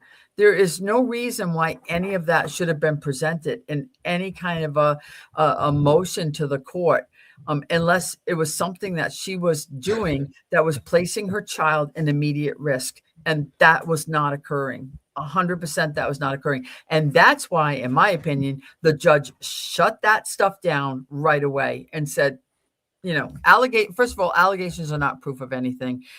People can put anything they want into motions and whatnot. So that doesn't mean anything. And then when you're going to be the attorney that's going to sit there and be like saying these things like, well, I spoke to this one, like, really? Because like you are putting yourself in the position of like, now you're testifying. No, like you don't do that kind of stuff. So that was actually all kind of very poorly done. And it was a very, you know, in my opinion, unfortunate attempt on Justin's part to just, you know, further smear Kelsey, which is kind of ironic because in Kelsey's motion, she put down the verbiage of the message that she received from Kelsey that Kelsey had received from him, basically saying, you've done nothing but smear my family and this and that. Huh? Like, really? Is that what's happened? Because I don't know. Am I in the upside down world of make believe? I mean, I'm very confused here. That's the thing. Kelsey and her family have never said one word about Justin or his family. No, and they don't. They're so like reserved about it. It's ridiculous. Like I've tried to even bait them sometimes, and they're like, oh no, they won't do that. You know, just say something evil about it. It's like what Jess Machado. Jess Machado says this about me on her show. She goes, I need Mazza to do something evil. Did she really say that? I love that. So because she has the the chart, the float, the Horizon social chart. She always puts me mid-level, and she's Yes. like, "I'll put you higher, but I need you to do something evil." Right. Oh my gosh. She says the same about Emily. Yeah. We gotta come up. Lauren and I'll cook something up for the two of you, and we'll float it out there and see if people will buy into it. Yeah. We get some juicy Mazza Emily news. Right. Oh, that's funny. Yeah. Yeah, but they've never said anything about them. I'm sorry, but this is a public case. This has been very highly publicized. Now, the public responding to the way that the alien aliens are acting is a different story. I'm entitled to my opinion. The people online are entitled to their opinion. So if you don't like the stuff being said, consider changing actions, and you might not get talked about as much. It's really that simple. Right. And we have the right to do what we did. And I meant to get to that point of like what the result of like that filing, which, you know, didn't come out like, so like the hearing was on the Tuesday, because Monday was the Memorial Day, right? Was that what it was? And then the hearing was on the Tuesday. And so that ended up, that hit the docket. Justin's thing hit the docket. Like nobody saw it until like Tuesday morning. And so then, but the stuff started being floated out there early with, you know, Justin's family members. I mean, I'm just going to come right out and say it. I mean, like if I'm wrong, I'm wrong. In my opinion, it was a family member of Justin's that was floating those things out. There was a few different accounts. And so Lauren decided to go live to talk about it. And so I jumped on her live and we were like, okay, like, let's make lemonade. Let's make some lemonade. This is lemon. Let's make some lemonade. You know, anybody that like wants to help Kelsey out in this fight, because this is like getting so ridiculous that this is coming out, you know, go to Kelsey's GiveSendGo and like alien attack, you know, and this is what happens. This is what we do when aliens attack. And it was just like really impromptu. And Lauren did a great job. And we raised like, what did you raise the first night? It was like $300 or something. I think it was 400 the first night, and then the second night. Like it was just like so, like in this really quick, like impromptu live of like when aliens attack, you know, we donate, and like people like were doing the GiveSendGo and alien attack, and you know that's how you have to. That's how you fight it. That's how you combat it. Because let me tell you, that said everything. You know, it's like we don't care what you say and what you do, and like none of this has anything to do with Kelsey being a parent to her child, and this is all just a smear campaign. And you know what, now we just paid for a couple more hours of Kelsey's visits, you know. That's right. And that's really how we have to look at it. So too bad that backfired on you. Sorry, not sorry. I made sure to let her know that backfired and how much we raised due to her tweets too. So thank you, Alex. Exactly. Yeah. Right. Thank you so much. Yeah. Right.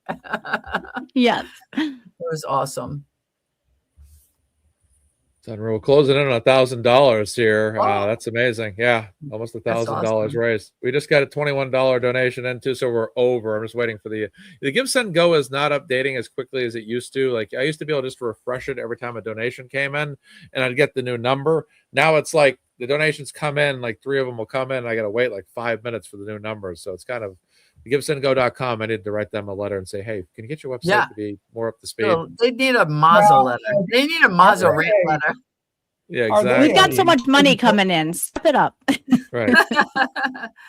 Yeah. I mean, it all adds up, though. It's fantastic. Yes. Are they a religious tie to GiveSendGo?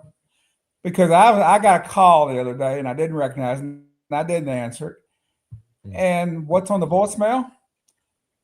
One of their callers calling to pray with the person whose account is on GiveSendGo. So I was wondering what type of backing is running GiveSendGo.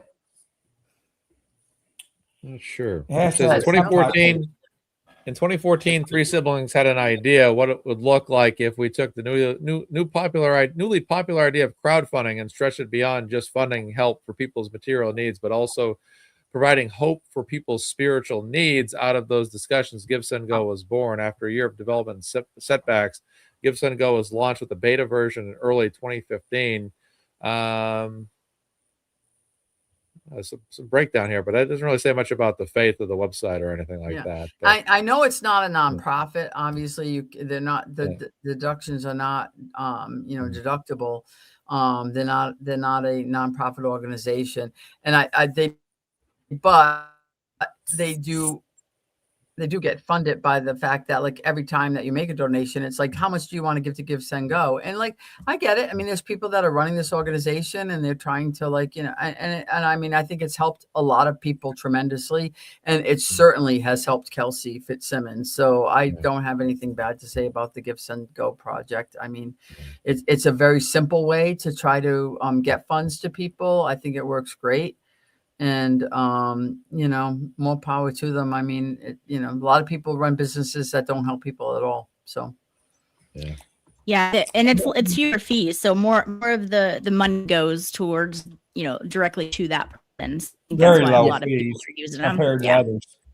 Right. That's the thing. I mean, they're upfront about it. They're like, you're making this donation, $25. How much do you want to give to GiveSendGo? You know what I mean?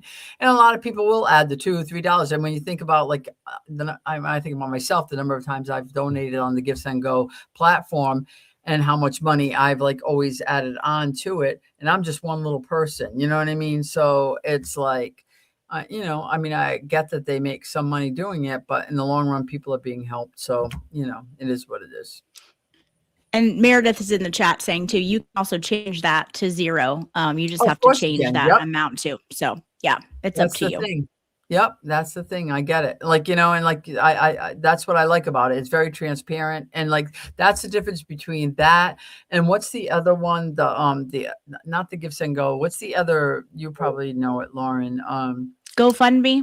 GoFundMe. Say now GoFundMe takes a percentage or a certain amount, like right off the bat. So like you think you're giving $20, but you're really giving $18, so your money, and this way you have more control. It's like, okay, I'm donating $20. I want to give $0 to GiveSendGo, or I'm donating $20. I'll give $2 to GiveSendGo. I mean, at least they're upfront about it. And I think they do a lot of the funds that you're giving go to that person or that fund. And then whatever amount you agree to give, goes to the foundation. So here we go. They have a breakdown on their website here. So I never even knew about this. I've done all these fundraisers and didn't know that they were robbing us. No, I'm just kidding. GiveSendGo platform fees 0% per donation. Third-party processing fees 2.7%. So it looks like 30%, 30 cents per donation, or 2.7%. So that's not bad at all. 30%, 30 cents per donation, not bad at all. That's pretty good. That's a pretty good rate. No, that would be like even three cents per dollar. You know what I mean? Yeah. 2.7% would be like 3 cents per dollar, right? Yeah. That's really good. Yeah. 30. So you donate $100, they take 30 cents. Not bad at all. That's pretty good. Yeah. It keeps their website up and running too. So it's a small fee, but at the same time, it permits you to have the ability to raise money for yourself. And, there's been, $4,557 in donations. Excuse me, 4,557 donations to Kelsey Fitzsimmons over the $192,000 that have been, almost $193,000 that have been raised. That's so awesome. They have made, let's see how much money they've made. They have that's a small number. So of the almost $193,000 that have been raised for Kelsey, that website has only acquired $1,367.10. Yeah. Of all donations, which is great for them, great for Kelsey. And I think that's great. Like, I mean, honestly, it's good to have that transparency. I love that you looked that up, Mazza. That's fantastic. Yeah.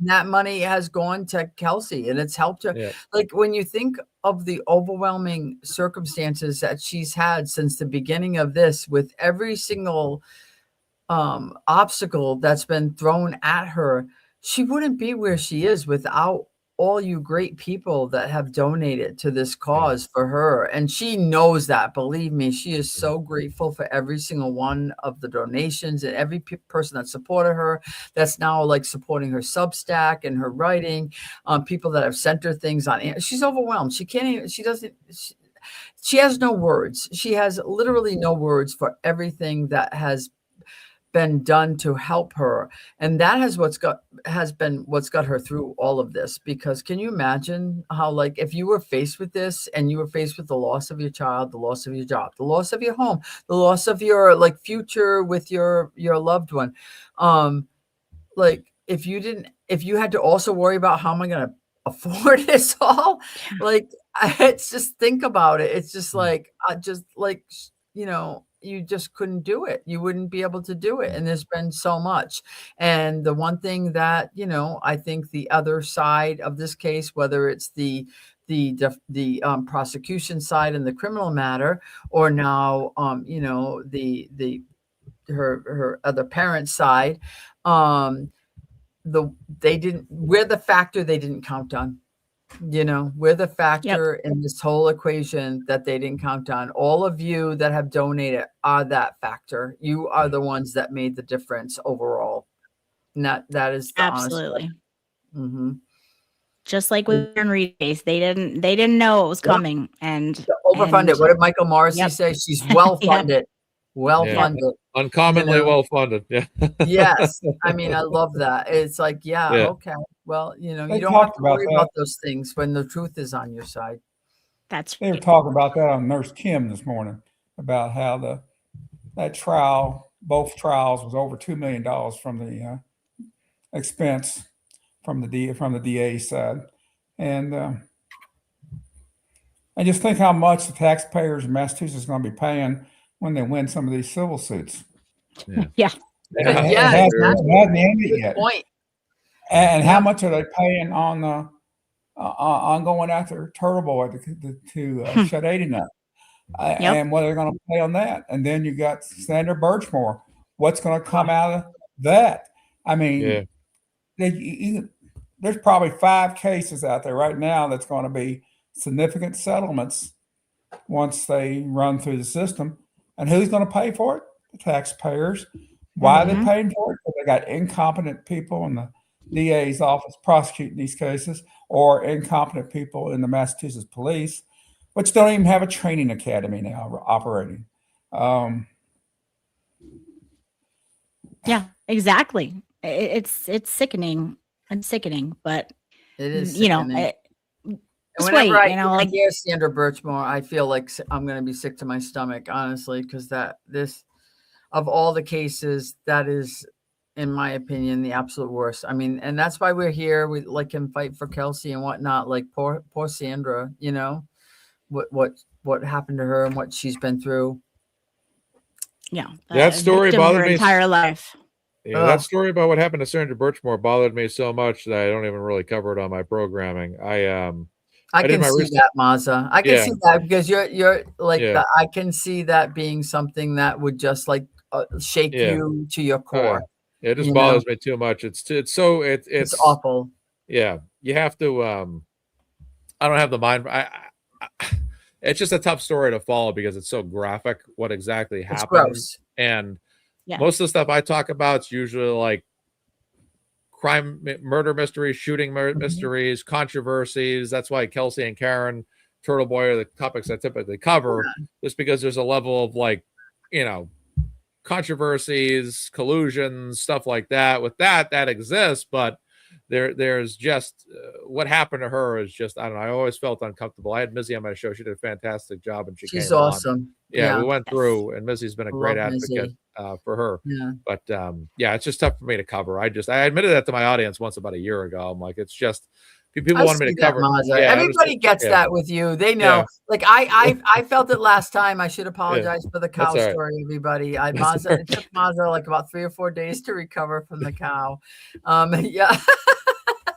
So we won't go there. It's like I'm like, okay, what can I do this week to raise funds? That did raise some money though, Mazza. So and this week I could probably I'm like, what can I do? Like, I'm not really, I don't know, aside from telling cow stories, but I can do the 50 states in alphabetical order in under 30 seconds. So if we have a number for that, I will do that later in the show. We can do that. I can do the 50 There are lots of numbers, guys. What do we got? An alphabetical order in under 30 seconds. And if I don't do it, I'll match the donations. How about that? So we do we can do that. Love it. Can you include Love all it. the state capitals while you're at it? Yeah. I'm sorry, I didn't catch that, Joe. Can you include all the state capitals while you're at it? Oh, That's a you know whole what, nother Joe? level. Yeah. You know, I'm not going to say it. Yeah. No, I probably I couldn't do them in under 30 seconds, but I can do them. I'm just putting my And not donation enough in for right both. now. I just need a minute. I wish they had like a PayPal option so I could just go in and just boom, I know, boom. it's Now it's great, like I gotta get my card every Yeah. single time. I'll be right back. I know. Bye, Mazza. I know. Why is that? That's annoying. It is frustrating. Even It if is they frustrating. say save this payment for next time, it's like, okay, yeah. And then they're like, okay, we still need. I was like, you said to save it for next time. I know. I thought I was the only one. I'm like, maybe they just didn't save mine, but no, apparently they just don't save Every anyone's. time. And like, and I use a couple of different emails. Like I have all these like, aliases going on, I guess, for myself. And I'm just like, I don't know which email I used this last time or whatever. Anyway, I saw a question in the chat here asking for each of our opinions on Justin putting in talking about Kelsey's Substack and her writings in the motion. So I don't know if anyone wants to address what they think of that, but that was a question. It shows her strength. Mhm. It takes a lot of strength to write those and put those online. Yes. Right. And like, but I mean, I forget. I mean, I probably should have. I didn't get a chance. I was going to try to review this stuff earlier, but like, what is his point about that? Is he's trying to say she's got all this money coming in? I know he's like all worked up about the money. I don't. That was my interpretation of it. What's he his point? didn't know. It's almost like he wants to. He's just like he throws stuff in. Like I'm always like, if I'm putting something into a motion or an affidavit, I say to myself, what's the point? Like, what's the point in this? Like, there's got to be a point. Where I feel like, and a lot of the times when he puts the stuff in, it's kind of like, I'm just throwing all this stuff in there so this judge knows like all these things, and like then have zero relevance to like what's going on in the case. And that's kind of like, and then when I'm doing stuff, because obviously like I'm still working and I'm trying to review these things too, I'm always looking for the relevant things. And so I'm like, that doesn't matter. This doesn't matter. So I don't pay particular attention to it until it gets down to the point of like, okay, this is what you're really asking for, And so I didn't understand why he was even. So she's trying to earn money. She's trying to do something to earn money. She's in a tough spot right now. Like she's lost her job, and why is this a bad thing? Why are we looking at that like it's a negative thing? That's not because he's not getting that money. He's not getting it, and we know he's not getting that money, but he's getting his own money for doing nothing. So like whatever. Oh yeah, that's a whole nother topic. Yeah, exactly. Yeah. And I think too, like, what a contrast. Kelsey's done more in her short life frame than a lot of people have done in their entire life. All of the things that she's accomplished and continues to accomplish. Now you can add a writer and a poet to that. That has to bother him to some extent. What is he? He still lives at home with mommy and daddy.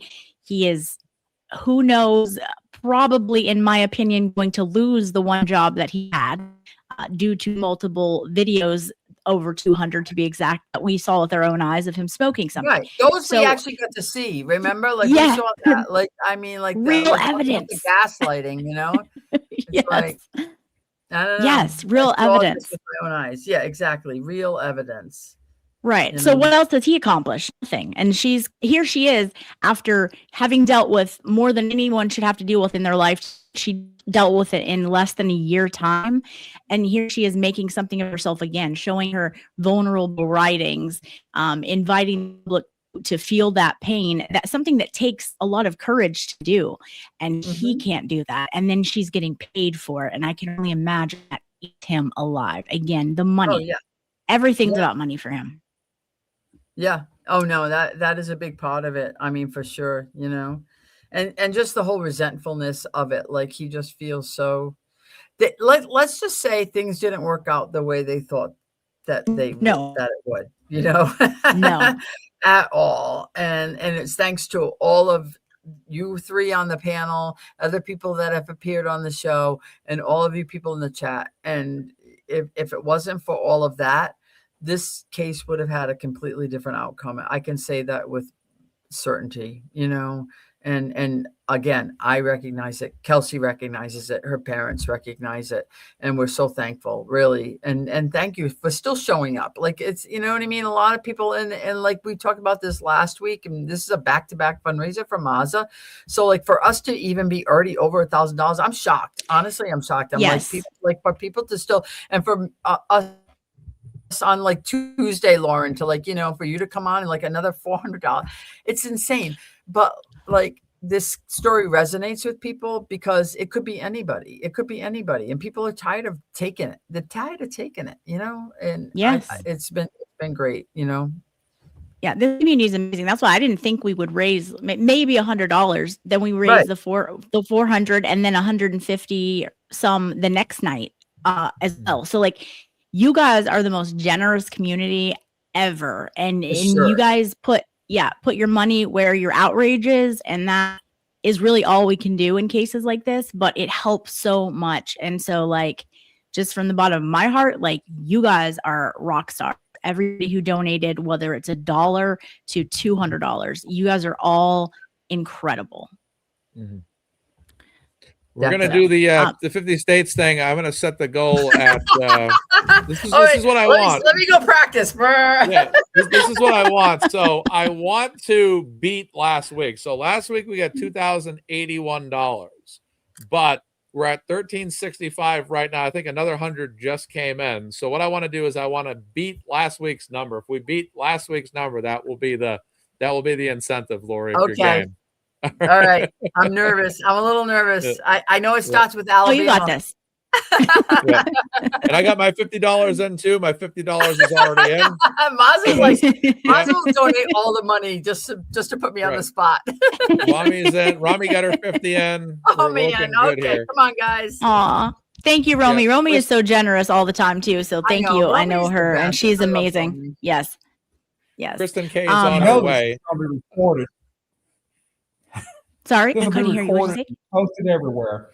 Yeah. It is, yeah. I hope you don't make a mistake. Yep. Oh, really? And I'm gonna sure do fine. If I do, you'll point it out. I'm sure that if I do, you'll point it out. All right. If I don't do it in the first try, do I get more than one try? Like, can I do 2 tries? Oh, yeah. Okay. You take as long as you want, of course, yeah. Yes. Normally, it takes me about 20 seconds, but I'm just giving myself a little time because I'm getting old, so. Wow, that is incredible. I know, right? It's so fast. This is a party trick, So if Matt also 5,000 tonight, can you do it back? I can't do it. You know what? Like, what is this the sobriety test? Am I what's going on? Can you walk this straight line, lady? What are you doing? What are you doing to me? What are you doing to me, Matt? I posted that this week too. Nobody passes sobriety checkpoint. Oh, you're killing me, pal. Kristen's on her way. She's just running a few minutes late, and the Glare is on his way too. So we're going to be awesome. And I have a hard stop tonight. When they get here, I will exit. I can stay a couple more minutes until they get here, if that's cool. If not, sounds good to me. But yes, we're not going to rush you off the stage. No way, no how. All right. That makeup tutorial there. Like, I got to go back. I'm going to watch that though, Lauren, because I need some help. Hi, Will. Hey, hi, Will. What's up, guys? How are you? Will. Doing great. It's good to see you guys. How you feeling, Will? Last time you were on, you were feeling a little under the weather. I'm always burning the candle at both ends physically, and I'm not, like, having spent the majority of my life kind of doing the opposite. It gets to me sometimes. So sometimes I need to recover for a little bit, Yeah. You good though? Yeah. I'm good. Okay. I'm good. How are you guys? Good. Doing great. We're rolling, man. We're rolling here. $1,500 already. $1,520 raised. Wow. Oh, I love it. Will's here, so now the second win can come because he brings all the fundraising out. So. I don't know about all that, but he's bringing the petty and he's bringing the funds. Yes. Well, I'm gonna head out. Hi and bye, Will, and thank you for having me on. Everyone in the chat, you're amazing. Keep donating. We know it's for an amazing fund, and it also pisses pisses the aliens off. So keep doing it. And you guys are amazing. And I'll see you next time. Bye, guys. Love you, Bye, Lauren. Thank you. Bye, Love Lauren. you too. Love you. Bye. Yeah. Bye-bye. KY, you were on till 7:30 with us. Are you staying on, or you want to head off? I'm probably going to head out because I've got a lot of things to get to this week. No problem at all. It's my last free week. Take care. So, take care, Joe. Take care, Joe. I'll see y'all later. Good job. All right, Joe. Thank you so much.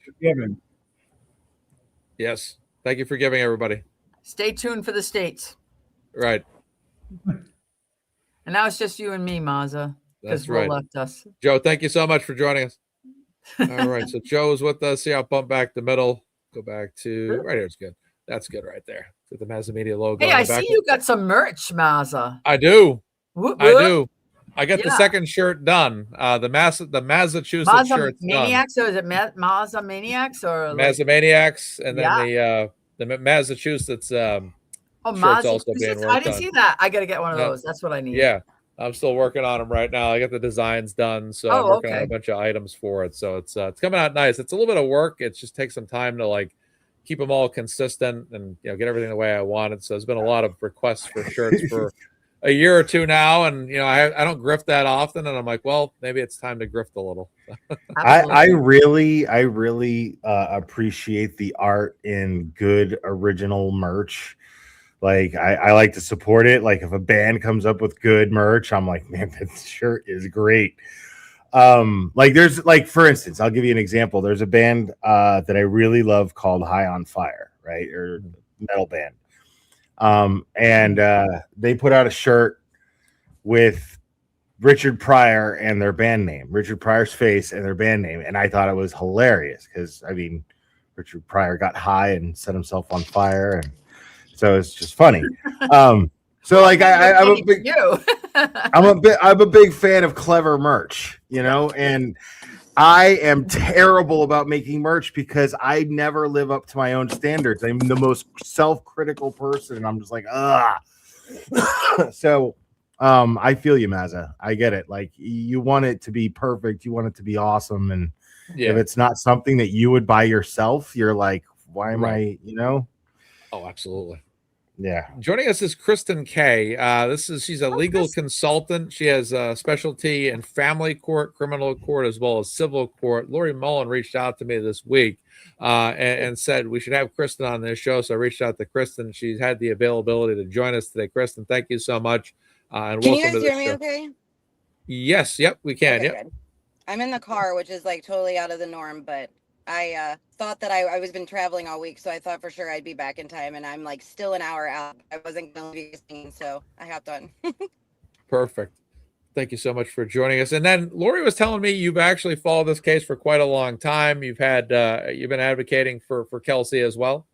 Yeah, since the beginning. It is pretty close to home for me.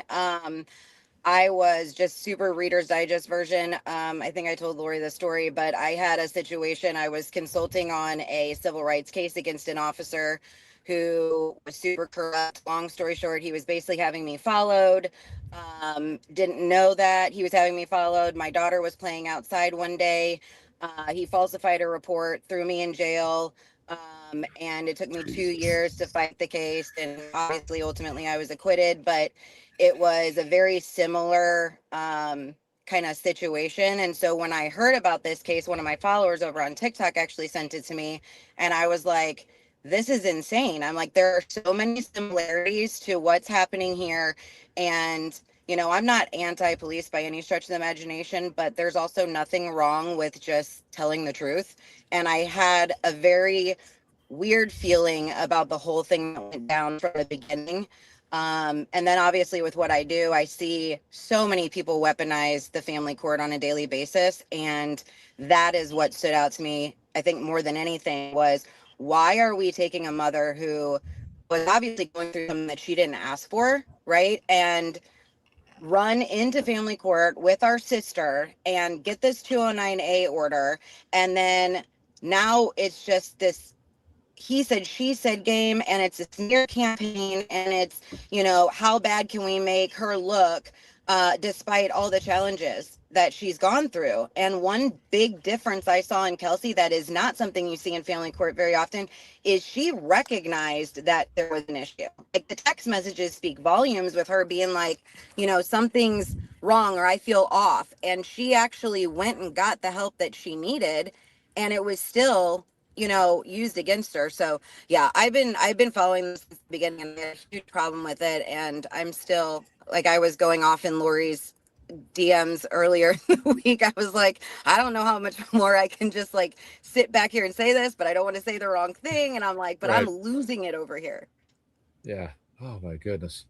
Yeah, it was a wild week. It's been a wild week and a lot of stories. Turtle Boy's neck of the woods, obviously, with what happened with the Tim Pool thing, and then you look at Kelsey. It's just like it's been a wild week overall with the Kelsey saga and Turtle Boy's saga. It's just been nuts. And I am actually completely in the dark on the Kelsey updates. Honestly, I don't know what's going on.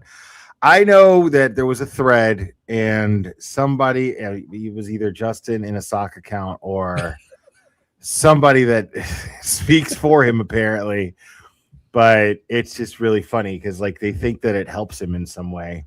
It just shows what kind of person he is when they do that. He's a slow learner. Like he's a slow learner. Like none of this, like he thinks he's going to keep landing that big one and never ends up happening, because like every single time he tries to do something like that, we're all like, really, Justin, just stop. Or like, you know, Ashley or whoever you are.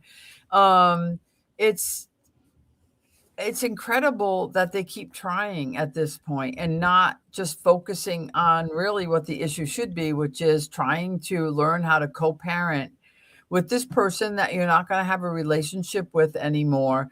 But the two of you made this child and you need to learn how to co-parent. That is really what you should be focusing on, not allegations, accusations, and those kind of things. And Kelsey and her team have definitely risen to that level of just being like, okay, but like, aside from like all these things that you said, like what, like, can we do FaceTimes? Can we do some FaceTimes? Like, and those are like normal requests for people to make. And for the response to be like, but you went to a bar and you did these things, whether it's true or not, it really is not relevant, because guess what? Normal moms and dads do those things. They go to bars, they like whatever. Did you bring your child in the bar? Did you leave your child in the burning car, in the hot burning car while you went to the bar? Oh, so like, somebody saw her or allegedly saw her go into a bar and So the allegation, you know, just really briefly, like if we back it up, Kelsey was having court on Tuesday, and the court was just a review date to look at how the supervised parenting time was going, which it's going fabulously, which does not make certain people happy, but it's going fantastic. And so we're looking at that kind of thing to see, does supervision continue? How are we going to do whatever we're going to do? And before that had happened, Kelsey's attorney had filed a motion with the court for further temporary orders. Every time you want the court to hear something or add something new to something, you need to file a motion. So the week before, Kelsey's attorney, Julie Hess, had filed a motion that said, look, we want to add on to what we have existing, which now at this point is every other weekend. And it's going to be adding on a Wednesday, every other weekend supervised, and adding on like a Wednesday night. We want to add on to that some FaceTime visits, right? That seems pretty, you know, not too imposing. It doesn't seem unreasonable at all. Right. And even in the thing, it's like 15 minutes or whatever. And Kelsey completely recognizes that these visits, recognizes the age of the child. You know, 14, 15-month-old child's not going to be able to be having long conversations, but just more like, here's mommy, I love you, you know, good night, I'll see you soon, whatever. Just like, you know, to keep the recognition going and whatnot. So Kelsey's attorneys had filed a motion to add that in, and then to also add in communication via the Our Family Wizard app, which in actually countrywide is a very a popular app that parents use for co-parenting. Okay. It's very user friendly. You download the app, and instead of text messaging each other, you do it through the app, and it's very simple. But like calendars are on there. You can add in dates for doctor's visits and those kind of things. And that's all there. So in response to Kelsey's attorney filing that motion, and this was for the hearing on Tuesday. On Friday, but not until Tuesday did we see it, this motion came out from Justin's attorneys, basically bashing Kelsey about some incident that they allege, and again, allege, in big quotes, allege happened at a bar in early May, mind you. Tomorrow's June 1st, okay? So early May, that didn't involve Caidyn at all. Did not involve the child. Child wasn't there. That had nothing to do with it. She wasn't with the child, whether it happened or not. And it was all just allegations, nothing accompanying it. What did they say happened? They basically say she went to a bar. It's all over the place, Will, because you can tell that it's like trying to have plausible deniability. It's like, oh, she came into the bar and she was served one drink and lost her mind. You know what I mean? But it's like they don't want to. They can't admit to like serving her too much alcohol, right? Because that wouldn't be helpful to the bar. But then, even if you serve somebody that's already intoxicated, that's not good either. Like bars can't do that either. So instead, it's this whole thing. So then you start thinking, was she drugged? What was happening? And then they allege all these other things that happened, but they have no proof of any of it. Nothing's like, it was more just like a smear campaign. It was like, because you asked for, like this, literally, this was their response to asking for some FaceTime visits. And, like when you think about it, it's actually ridiculous. Asking for some FaceTime visits and for asking for some Our Family Wizard app download communications, because Justin had said he wasn't using that app anymore because they had been doing it voluntarily. And Justin said, we're not doing that anymore. We need to talk between the lawyers. We have to have the lawyers communicating for us. So in his response to those requests was to file this motion full of like this scandalous material that didn't involve the child at all. No allegation child had anything to do with any of these things. People have lives. They can do things, whatever. Whether it's true or not, to me, is irrelevant because it has no relevance to the issues in the case. Well, playing devil's advocate, I could see what they're trying to do anyway. I'm not saying that it would be effective at all. I'm saying I could see the mindset here is, well, this goes into the whole thing that I filed the restraining order for in the first place. She has a drinking problem, and when she drinks, she acts, and then here's another incident. Right. That's the whole idea there. But I agree with you. Like, first of all, she was just in jail. She's what, 27? How old is she? 29, I believe now. 29. 29, yeah. Okay, she was just in jail. She was recovering from a gunshot wound. She had her kid taken away. She's not allowed to go out and unwind. Like, well, even if it gets a little rowdy, like, listen, I got a lot going on. I probably shouldn't have done that, but I mean, anybody with any ability to reason and be reasonable would understand that could happen, and it's not any reason to judge her at all. Well, that's the thing. Can you there's no evidence of it. There's zero evidence. It's just allegations. It's just a rumor, and for the evidence, they don't bring it. They just so that's the scary part of it. Like anybody can say anything in a motion, right? And like if you're going to judge, and the judge did shut it down because the judge was like, this is not like evidence of anything, but it's just telling that your response to I want to see my child on FaceTime visits. Is that harming anybody? Is that hurting anybody? No. And trying to deny that, like, and doing that with a smear, what it does is it shows the judge, at least if the judge is reasonable, it shows the judge that, you're just trying to hurt this other person. You're You're the not problem. trying to do You're not trying to do what's best for the child here. You're trying to hurt this other person. She is simply asking to FaceTime with her child. Right. Like, exactly. that's it. And you have such a problem with it that you went and you used billable hours for your attorneys to file this motion to try to stop that from happening with what? Nothing, with no evidence, just it seems like you're weaponizing this whole situation to try to hurt your ex is what it's looking like to me. And that's how I would look at it if I was a judge.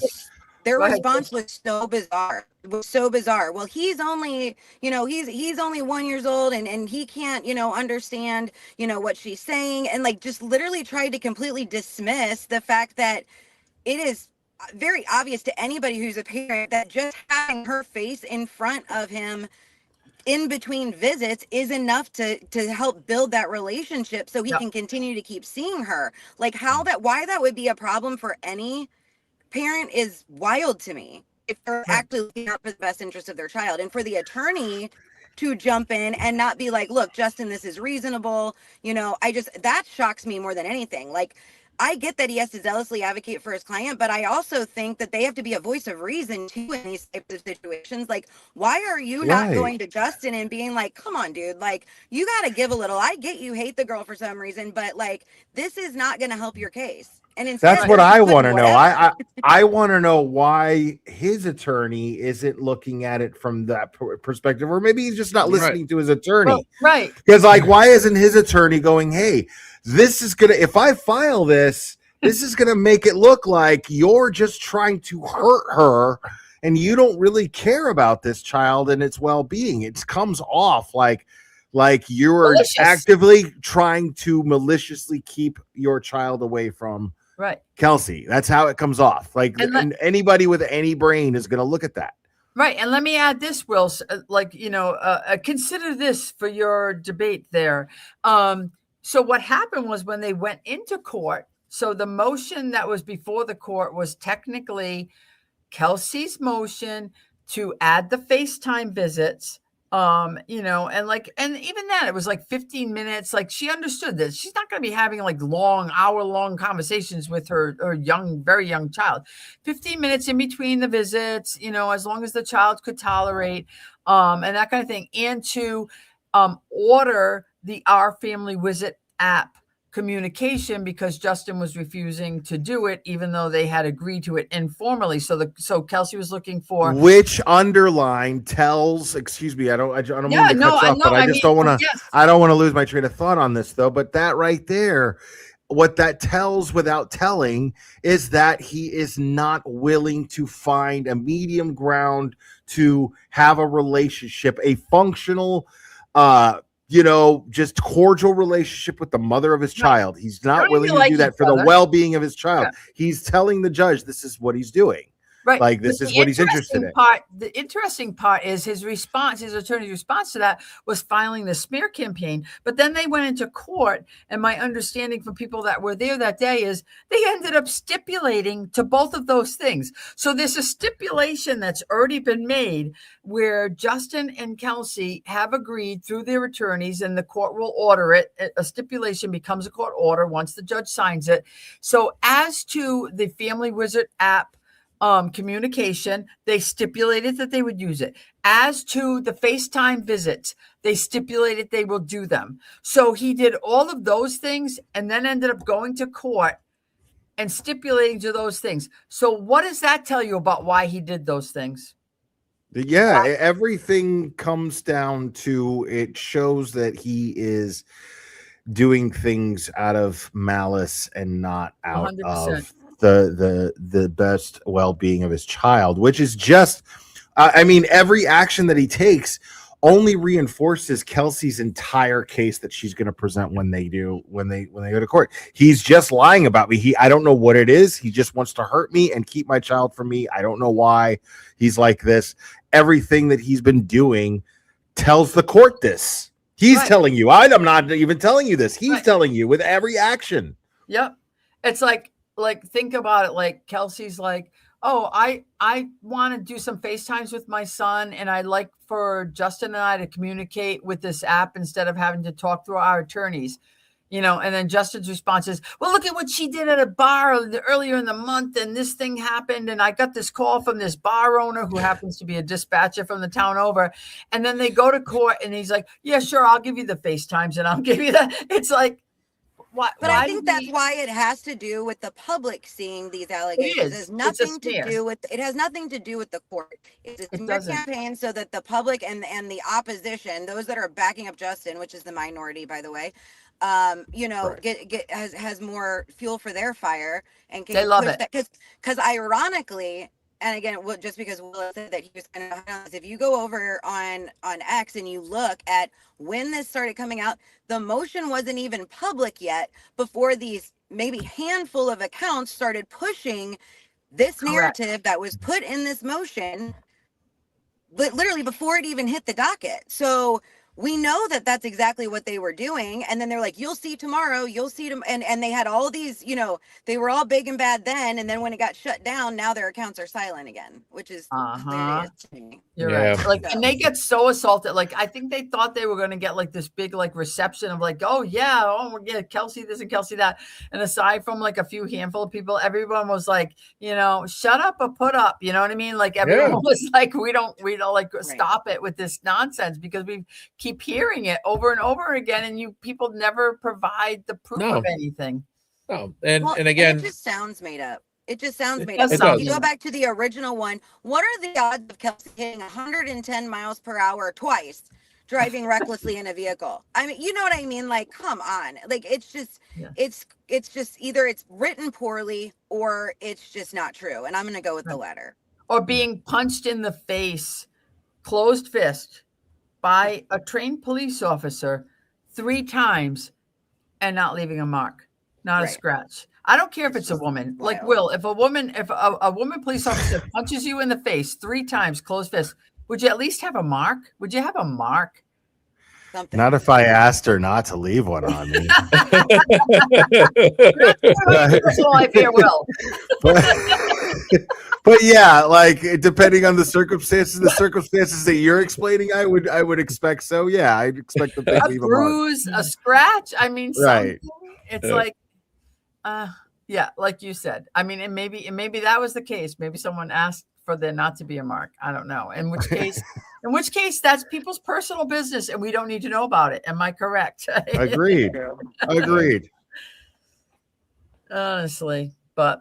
Anyway, I do appreciate everybody continuing to donate, because, like, obviously you see, like, everyone was like, oh, the criminal case is over. Oh my gosh, like, this, it's still going on for this poor girl, and all she really wants is to be able to see her son and have it not cost her thousands of dollars a weekend, just to spend some time with her child, when it's the most natural thing in the world to her. And even if these accusations are true, which there's been zero proof of any of it,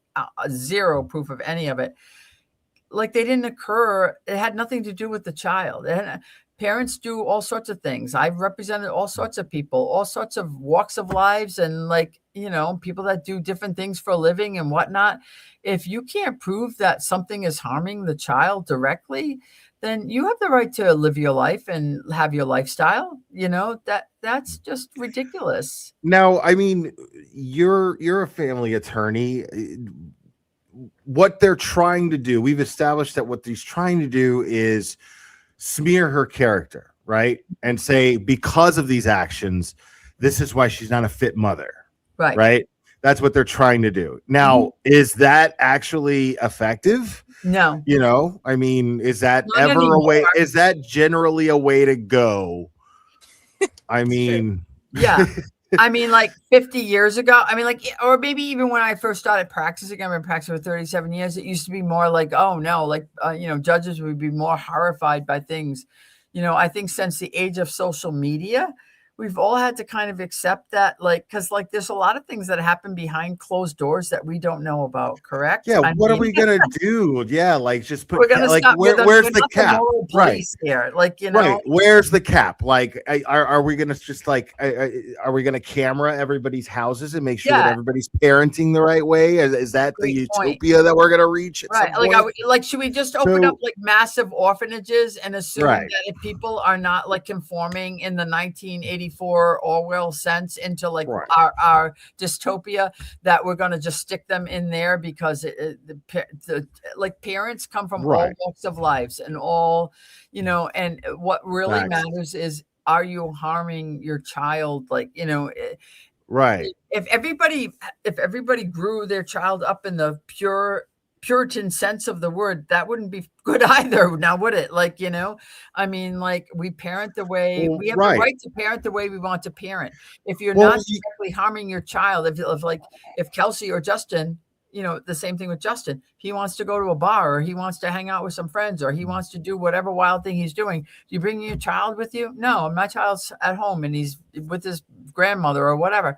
Okay, fine. Like, go have a good time. I mean, like, that's life, right? I mean, like, we're not like we all have those things in our lives that we might be doing, and other people might not really approve of them. But does it make you an unfit parent in today's society? Absolutely not. I mean, like, we don't have the what are we going to do? We're going to start taking children away from parents because we're deciding that we don't think they're living their life the way they should be. Yeah. Yeah. That's Right. That's scary. Now that Well, is it's scary. Sure. Scary thought. That's a very Well, scary then you thought. start I getting into mean, constitutional grounds too. I mean, parents It's have crazy. a constitutional right to the care, custody, and control of their children. And unless it's violating obviously, unless there is true neglect or abuse, Right. it doesn't matter what somebody else's opinion is of your parenting. It matters of whether the children are getting the basic needs that, you know, of life. And as long as that's happening, I mean, we may not agree with it, but it doesn't necessarily mean that you can get involved. Right. And that's the biggest Right. thing that I think people don't. I mean, can you imagine if every parent that went out to a bar and did something stupid got their kid taken away?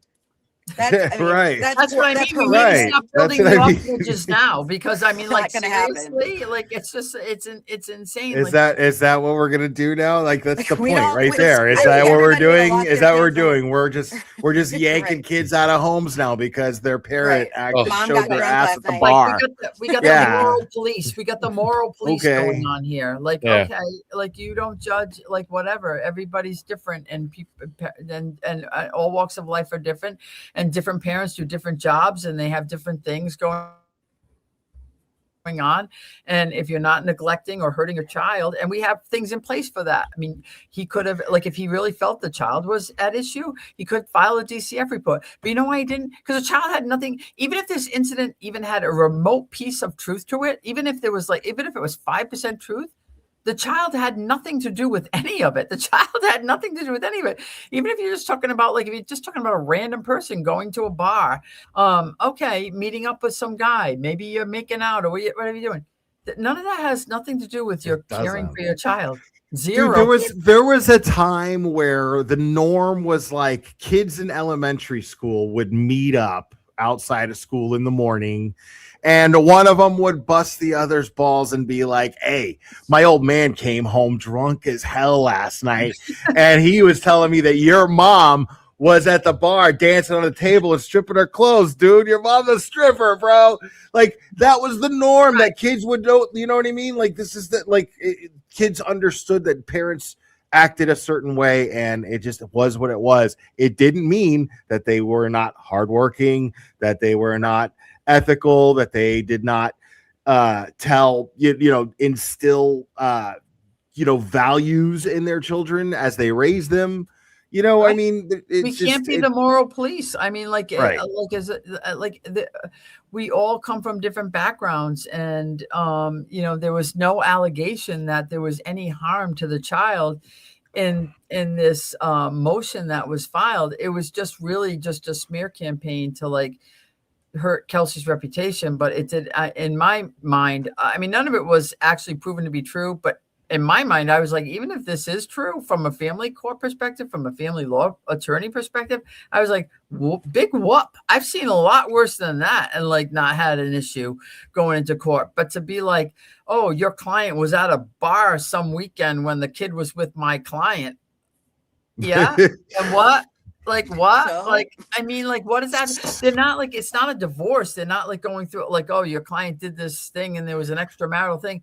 So the child was with their father and not waiting in the car in the parking lot of the bar while she was drinking. Right. So how is this relevant to anything? It makes absolutely no sense. It's not relevant to this case at all. But it was, so the whole purpose of it, in my opinion, was just to have a smear campaign against the mother of your child, which personally, I think that's pretty disgusting. Yeah. I mean, yeah.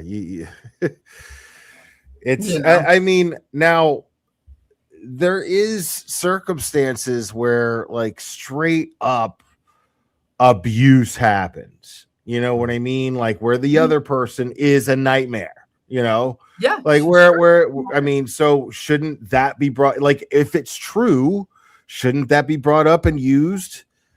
You know what I mean?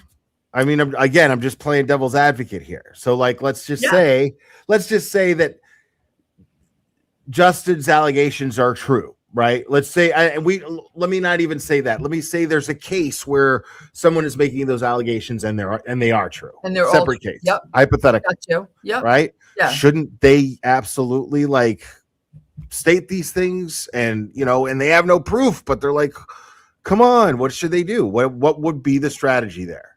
Well, I mean, I guess again, I come down to like, okay, but how you need to specifically say how those things are harming the child, like, you know, and that is where we come down on this. So like, if you have Joe and Sally and like Joe has the child for the weekend and Sally goes out and is having a good time and Joe's friends report back, hey, we saw Sally and she was having a really good time. And, you know, she was doing this stuff and she was dancing up on the bar and she took all her clothes off and she did. It's like, okay, well, where was the child? Well, I had the child. I mean, he was sleeping in the other room or whatever. Oh, okay. Well, I mean, like, let's be honest. If Joe were half naked on the bar, you know, nobody would notice because half naked would be him having his shirt off and no one cares, right? So it's like we don't have that double standard anymore. And I'm just like, I don't understand.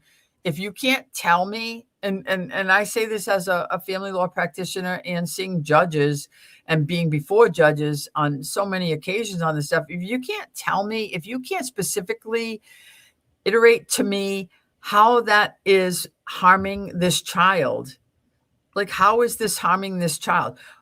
What are you trying to say by having a parent that goes to a bar and gets drunk? Like that's harming the child? Like, is that what it is? Because then we might as well take all the kids away. Like, I don't know. Well, I mean, the days of prohibition and the alcohol regulations in this country go back over 100 years ago. You have the right to, I mean, whether Kelsey walked into a bar and had one drink or didn't get drunk, or had one drink, did get drunk, or had 1,000 drinks, whether she bought drinks for everybody in the bar, that establishment has the right to operate because it's legal to do so. And it's legal for people to patron the place and go in and get a drink. You know, if you want to go in for a fish and chips or buffalo wings or whatever you want to do, you have the right to do that. And I think the issue here is that every single Mazza always works. Imagine walking into a bar, Mazza, and they go, all right, I just need to see your ID. And do you have kids? How many? Yeah. Right. How old are they? We can't serve you. Sorry. Yeah, right. Imagine that. I can't be here.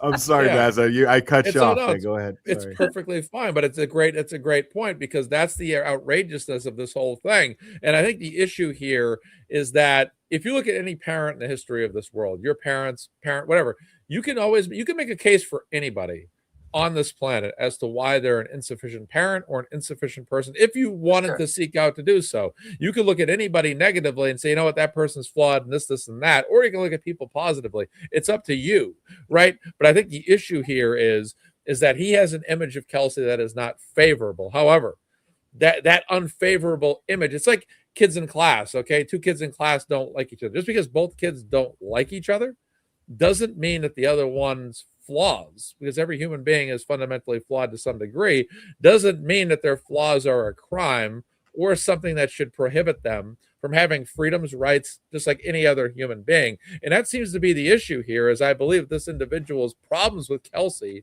are his own, but the problems that he does have are in no way a reflection of Kelsey as a human being who has the right to be whoever she is. Doesn't matter.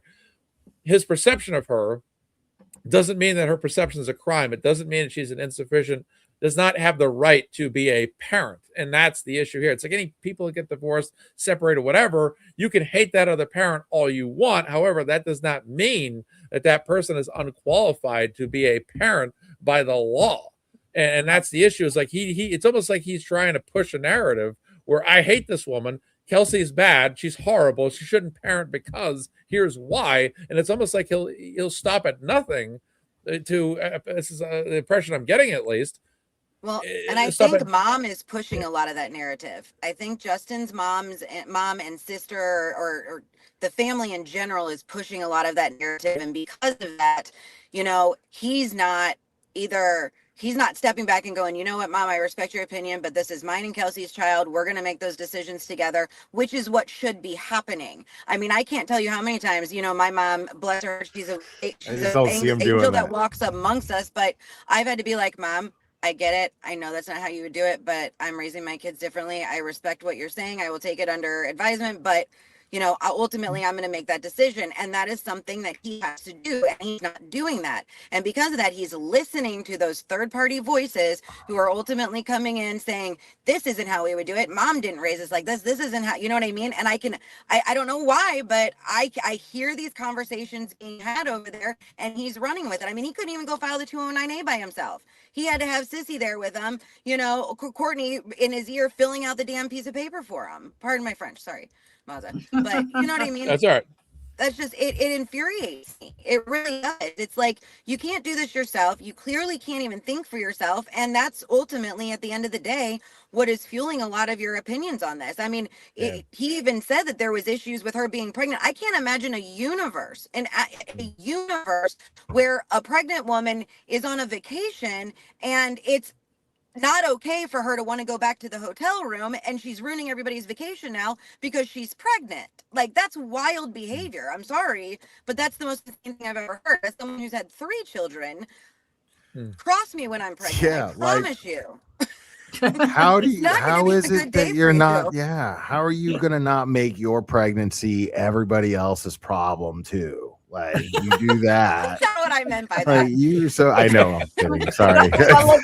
I agree with you, Will. It's like, I'm totally kidding. I can use it. I'm using it. Just saying, like. I'm just saying, like, she wanted to go back to the hotel room, and they're like, she's dragging us all down, and da da da. It's like, just let her go back to the hotel room. Like, why was that a problem? You know what I mean? Like, that's the kind of nitpicky stuff that just bothered me about that entire story. And if that's happening in front of her, I can only imagine what's happening when she's not around, or what's being said about her when that's not around, and how that's fueling everything that's happening. You know what I mean? That's my opinion on it, at least. Yeah. Mm-hmm. I think it's valid, Kristen, really. I mean, I think a lot of what's going on here, I mean, like, Kelsey and Justin are the parents of Caidyn, and they need to act like the parents of Caidyn, and that's what Kelsey wants to do. But I think there's too many forces in the background that are preventing that from happening because someone thinks they're going to get the big win, and it's not going to happen. And the big win isn't Kelsey went to some bar and she like, okay, did she leave the child in the hot car? Because like that didn't happen. So like, if she didn't leave the child in the car, then we're all set with that. Who's this guy? This is Maverick. Kelsey provided this new photo. That's Puppy Mav. Yeah. Yeah, so cute. That's why that's like little Puppy Mav. He's so cute. He is a beautiful dog. Absolutely. Kelsey sent this over, wanted this photo shared with everybody tonight. The deal was, as I said, if we can hit over $1,800, raise over $1,800 for Kelsey, we'll provide, share this photo. Kelsey's message is to thank everybody, everyone that's tuning in. You guys can throw your purple hearts up for Kelsey. She's tuning in. Please thank everyone, and just know my family and I are watching and are so grateful. I would love if you could share the picture of Maverick that you're seeing on your screen right now. So Oh my Kelsey gosh, he's so Fitzsimmons cute. herself is tuning in tonight. I Kelsey, think he's very English. Is thankful. he an English white golden or something like that? He's not like, the English Yes, goldens what are is like he? more on the white side. He looks like I had a Great Pyrenees mix, and it looked a lot like him, but so cute. What a beautiful little pup. Yeah, he is gorgeous. Yeah, I bet Caidyn just loves him. Like, my God, like my kids love dogs. Yeah. Dogs are the best. I had See, a dogs beagle. don't judge people. Dogs know people. Like, they see people for who they are. They just like, that's what I love about dogs. I don't know about all that, man. Clubber No. loves everybody, dude. Like, he I know. doesn't. I don't think that. Like, I mean, I feel like if there was just like the worst serial killer, most sadistic person in the world, and they came up and wanted to pet Clubber, Clubber would be like, yeah. He just doesn't care. Like, he just wants to be loved. He's so cute, though, Will. He's just so lovable. Like, and I have a rescue pity too, and my rescue pity is the same way. I mean, like, he just thinks everybody loves him, and he has no idea how intimidating he might look, and he's just gonna run right up to you. Right. Like, that's the thing. You're like, oh my God, don't mind my pit bull. He's running at you. Like, he just wants belly rubs. That's all he wants. Oh yeah, I'm talking about you. Look at this guy. Look at him. He's so cute. Oh my gosh. What do you want, buddy? What do you want? He wants Yeah, love. you know we're talking. You know we're talking about you. He can hear us talking about him. Good old Clubber. Clubber's one of the best. He's a good boy. He is a good boy. He's lucky too. Did you rescue him, Will? Yeah, you could say that. He had a home, but they just left him without even a collar out in the front, and it was near a very busy. They lived right on a very busy street, and like I would walk to the gym, and he would just be there, and he would always run up and say hi to me, and I'd be like, and just became part of my walk, Right. of just and it saying was what's up bothering to you. this You're dog. like, why is this dog over here with no collar? Like, And there's some more history with the litter that he was born with, because like I would walk by, I talked to the owner. I was gonna take one of them, I couldn't because of my living situation at the time. It was a little wonky. I wasn't sure what was gonna happen. If it just wasn't the responsible move to take in a dog at the time, with not knowing everything where I was gonna be and what I was gonna be doing. you're a responsible dog dad. Right. And so I, a good time went by where I was just in the dog that I was going to get ended up going to somebody else. It wasn't even him, but it was part of the same litter. And they decided to keep him, the owners of that house. They decided to keep him. So I would walk by, and he would always say hi to me and everything. But he would always, I would be like, man, it's crazy. And it would be cold. Like, it was starting to get really cold. And he would just spend hours and hours and hours outside without and it just drove me crazy. And so I was walking by one day, and it was cold, and the lady was like, seeing me say hi to him and everything. And she was like, my husband's done with him. He's going to the pound tomorrow. We're taking him. Oh, no. We're done with him. And I was like, what do you mean? Like, they were like, he tore up the kids' Christmas presents. My husband's all mad about it. Oh, wow. Well, he tore up the kids' Christmas presents because they were left in UPS boxes in the front door while they were at work, and they left the dog out there. Right. So he's a puppy. What is he going to do? He's going Right. to tear in the boxes. That's what he does. No, He wasn't fixed yet. Nothing. No, wasn't even vaccinated yet. He had his first shots, and that was it. And then yeah, so but he was healthy. You could tell he was fed, and he was happy. But at that moment, I was just like, all right, you know what? I'm just gonna. There was a Dollar General like right there. I was like, I picked up a leash. I was like, you're coming home with me right now. That's it. Like, you're now my dog. Make a decision. That was it. Yeah. It was just there was no way I was walking away from there. and not taking, like, this is where you're faced with, like, okay, even if you're not ready to take in a dog, make yourself ready, because this dog needs it right now. Like, this dog really, like, he needed me and I needed him, and it has been the greatest thing that I ever did. He's like my best friend that I've ever had. Oh, He's well, just, thanks for doing that, Will. That's great. so awesome. I'm such a huge animal advocate and animal person that I think that's great. You know, I have a rescue pit bull too. I got him when he was like 2 years old. I don't even know how old he is. He was like 2 or 3 when I got him, but like, I love that dog. I treat him like he's a child, like in a weird oh my God God. in the weird kind of creepy way. Not dude, me too. Dude, me and Clubber, we sleep spooning. Like, I hold him in my arms like a baby, and we sleep like that. Like, and he'll wake up sometimes. Okay. Most of the time, he'll end up by my feet. You know, let's like, hope I'll that wake doesn't up, end up in an affidavit, Will. but he's always, I know, but he's always next to me. He's right next to me right now. He's always, we walk 3 miles basically daily on average.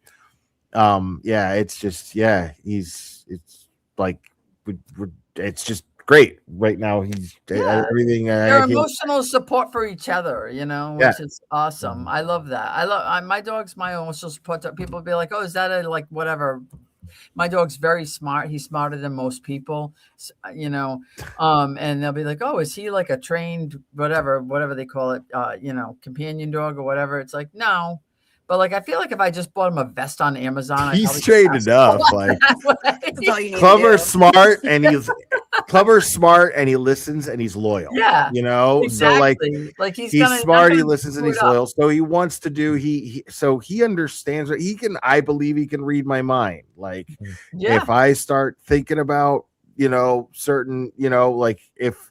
And there's kind of a schedule too. So if I start to think about, they get the routine so quick, like even better than some humans. It's like he knows. He's like, oh, dad's going to this door. He must be getting my leash. You know, like you know. And then if you don't, then he's pissed off. He's like, what the hell? Where's the leash?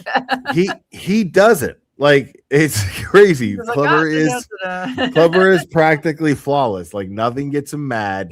I mean, he's so patient with Drago. Drago will just pounce on him and just bite him, you know. And Clubber will. That's your cat, right? Yeah. They get along great. They love each other. They cuddle at night. Like, my pit bull loves. I don't have any cats, but my daughter has cats, and my pit bull loves her cats more than he likes her dogs. He only wants to be with the cats. He just loves the cats.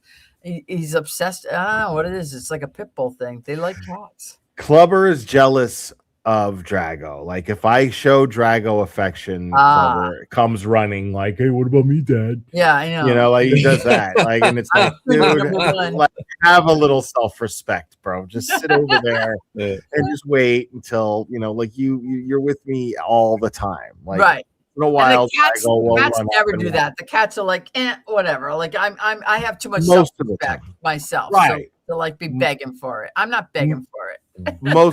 So but once in a while, Drago will come and just want some love. He'll do that, and he'll just want to sit on me and want to hang out. And then, look, I'm talking about it right now, and Clubber's like, think about it. Pet me. Yeah, you're talking about Drago, so pet me, because he's like, he's jealous, but it's affectionately jealous. It's cute. He's never mean. He's very protective of Drago. Very, very protective of him. So, Kristen, I'm interested though, in what your experience, what you think the difference is between. You said you've had some personal experience yourself in terms of like parenting issues and whatnot. In terms of where you are compared to like Massachusetts, have you seen any kind of comparisons or? I mean, Massachusetts just in general is like a whole different universe. That's just like there's shit that comes out of those courts that I've never seen in my life, and I've been in the legal field for 20 years. It's insane. I don't know what's happening over there. It's crazy. I mean, I think the best, I mean, obviously, as you know, most courts now, it's, they used to be, and this changed within the last, like, at least the last 10 years, but it used to be, oh, it's a mom court, oh, it's dad court, oh, that, you know what I mean? And now, I do see more frequently judges actually abiding by what they're supposed to abide by, which is what is in the best interest of the child. It's still hit or miss. I mean, I practice, I consult everywhere. So I have attorneys that I work for out of Pennsylvania. I have attorneys that I work for out of California. I have attorneys that I work for out of Texas, Missouri. I'm 50-50 between Missouri and Texas. So that's kind of where I'm at. I do half, or it depends. Most of the time I'm between evenly, but yeah, I mean, I work with attorneys all over. I think the biggest thing is there's no two cases that are ever the same, and that's the hardest part about family court. Is it's, I mean, with any court case it's fact-based, but sure. The stuff that you see that, at least as far as like weaponizing these court cases go,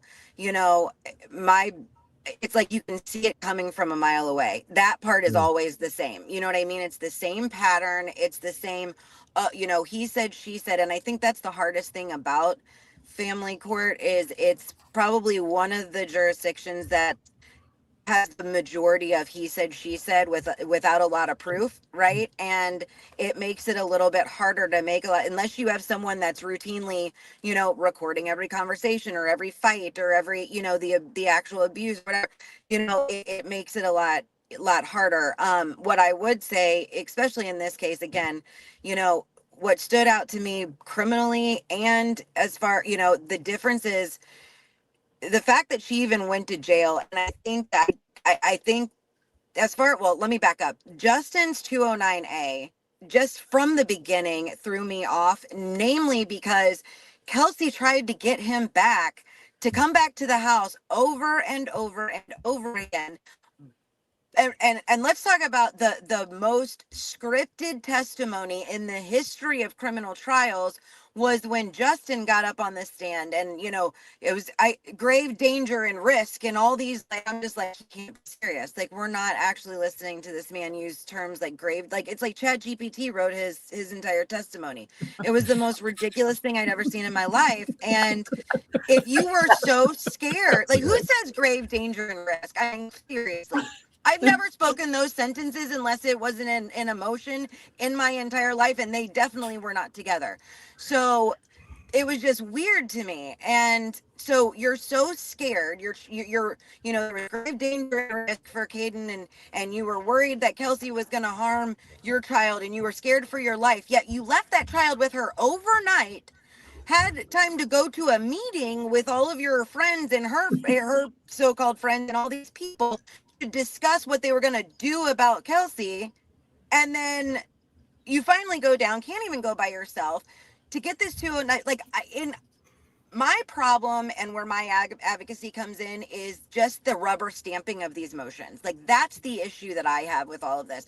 And I get that you can't, there's no way that any judge could sit there and, vet every single one of these things that comes in. But the damage that it does it really outweigh, you know what I mean? Just 2 weeks.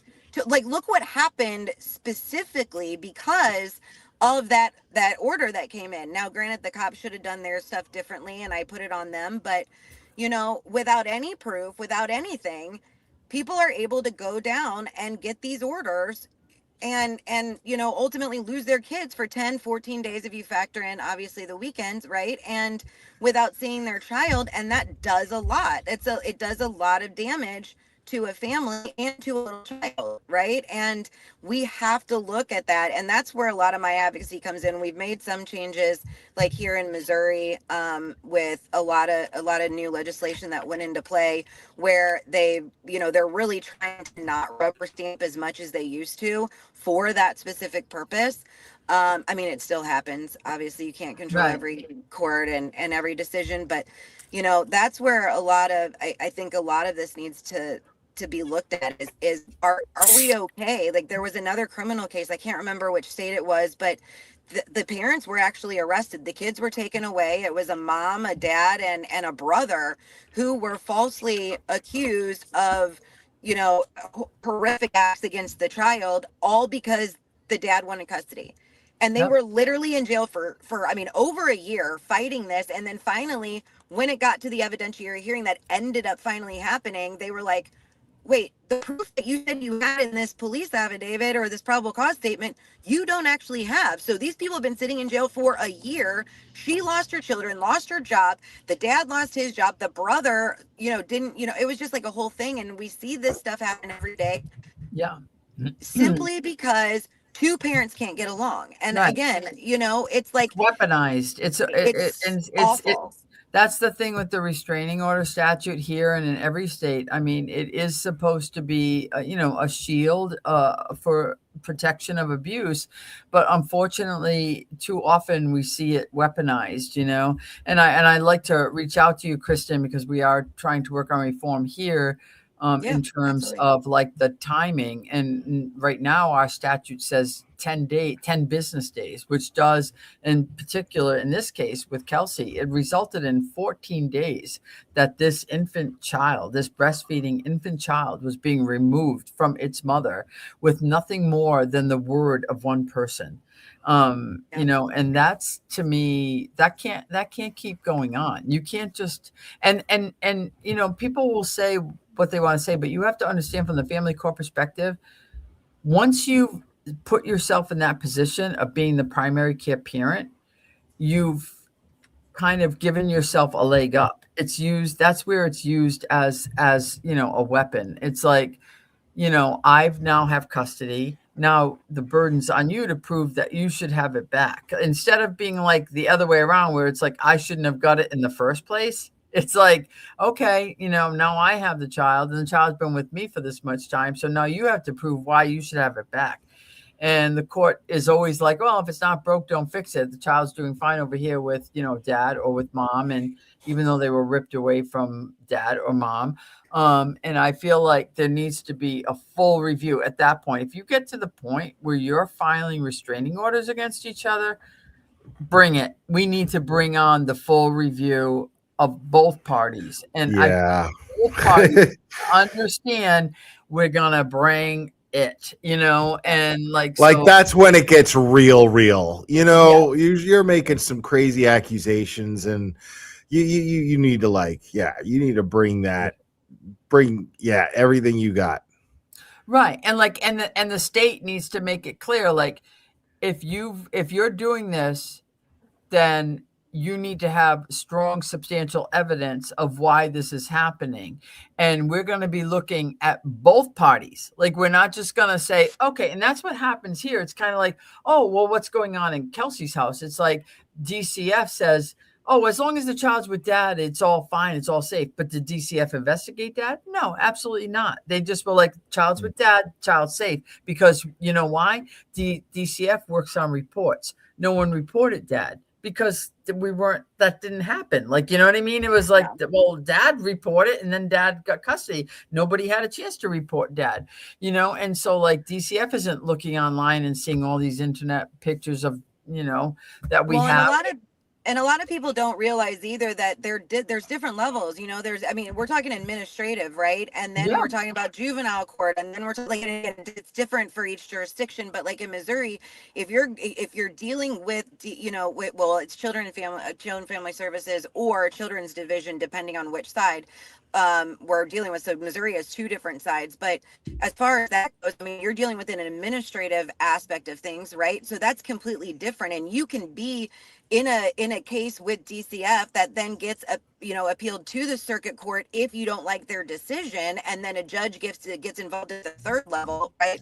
Or if you are in juvenile court for some specific purpose, then that's a whole nother ball game. So the rules are different too, and that's what I think people don't necessarily realize is that we're talking about two different sides. Just because you have a case with DCF doesn't necessarily mean the court's going to get involved, and then if you have criminal court, the criminal court might be involved with DCF, but that doesn't mean juvenile court's going to be it's or so that one hand knows what the other hand is doing. That's exactly the other thing. And that's the problem. I think that's a huge problem. Yes, Huge problem. jazz hands, Mazza.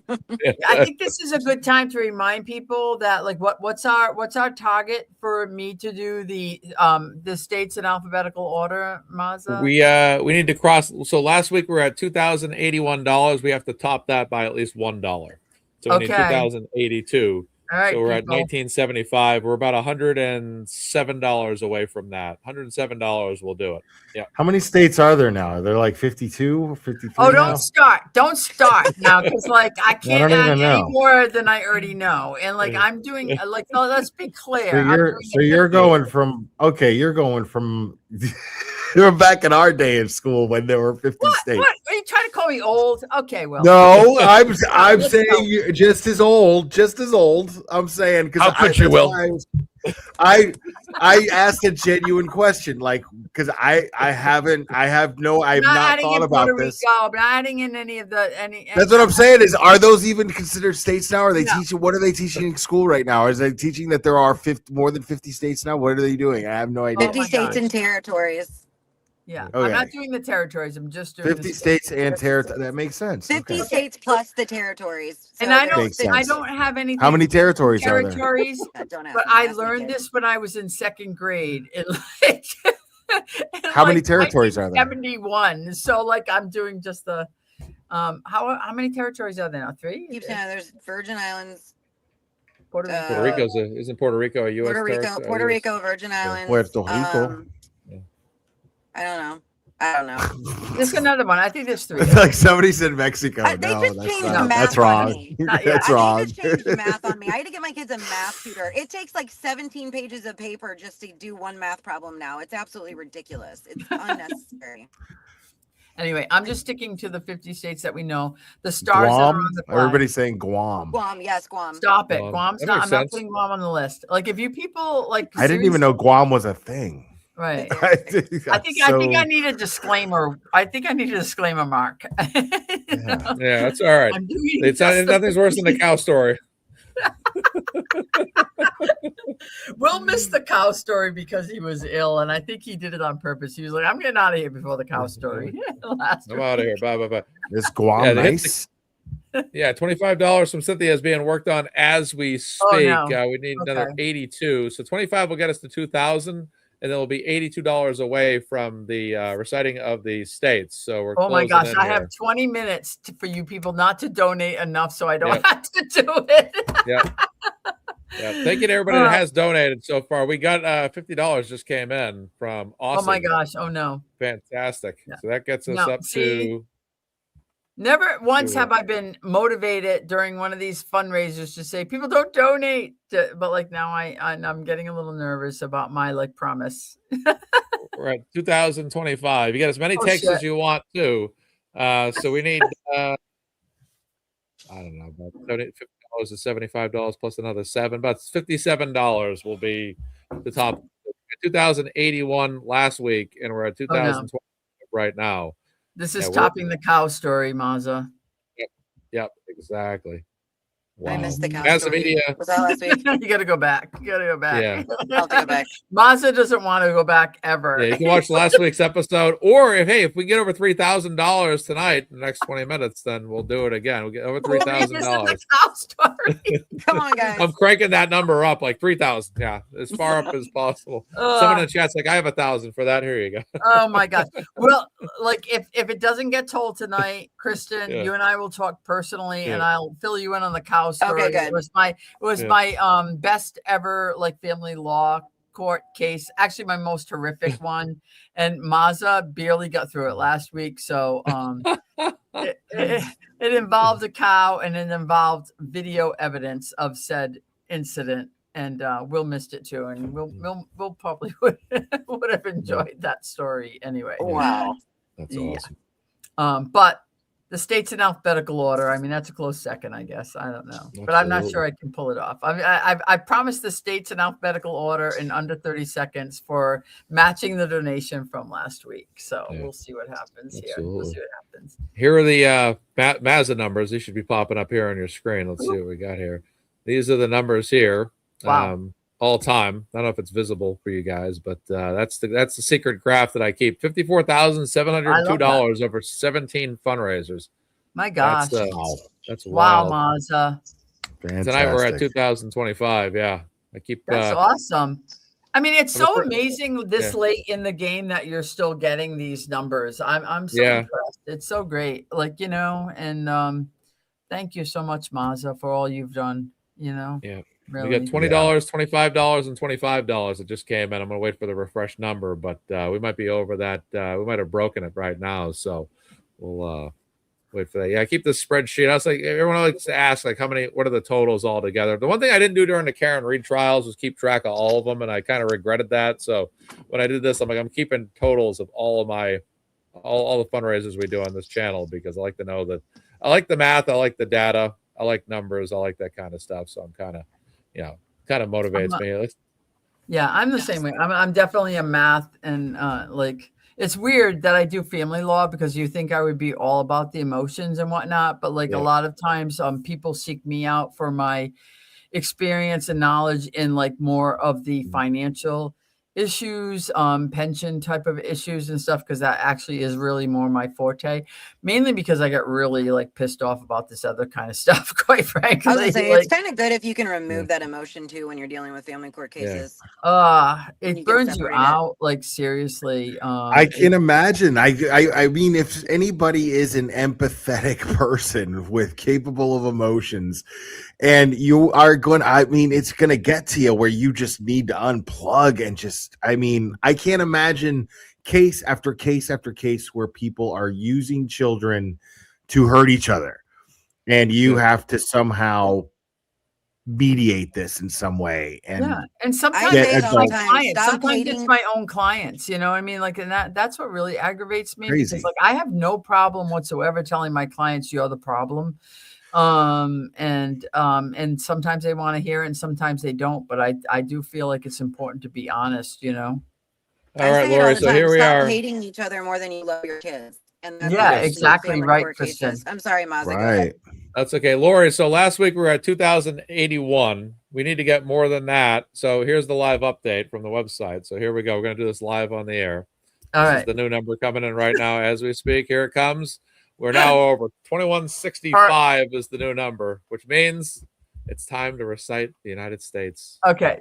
All right. Let me see. I need my water. Yeah. All right. And do not mess this up. Yeah. Oh my God, the pressure. All right. Ready? No pressure. All right. Who's keeping time? Mazza? I can do that. Yeah, 1 sec. Let me get my timer out. 1 second. Oh, let me get my stopwatch on my phone. I was gonna say I have my This is almost as good as a cow story, but it like don't get too excited, guys, because it actually is just the states in alphabeutical order. And I got the stopwatch going right here. There we go. Okay, I'm gonna tell you go. Okay, ready? This is work. Hold on. All right, go. Alabama, Alaska, Arizona, Arkansas, California, Colorado, Connecticut, Delaware, Florida, Georgia, Hawaii, Idaho, Illinois, Indiana, Iowa, Kansas, Kentucky, Louisiana, Maine, Maryland, Massachusetts, Michigan, Minnesota, Mississippi, Missouri, Montana, Nebraska, Nevada, New Hampshire, New Jersey, Mexico, New York, North Carolina, North Dakota, Ohio, Oklahoma, Oregon, Pennsylvania, Rhode Island, South Carolina, South Dakota, Tennessee, Texas, Utah, Vermont, Virginia, Wisconsin, Wyoming. There we go. About 21 seconds. Yeah, West Virginia. There are a few that you mumbled that I am going to on my own live stream. Play this back in slow motion. That I have to try to make out. Like I can do them like really slow, so you'll know that I did them all slow. Like but like trying to get them in quickly is the problem. So like I can tell you, like I can do them all.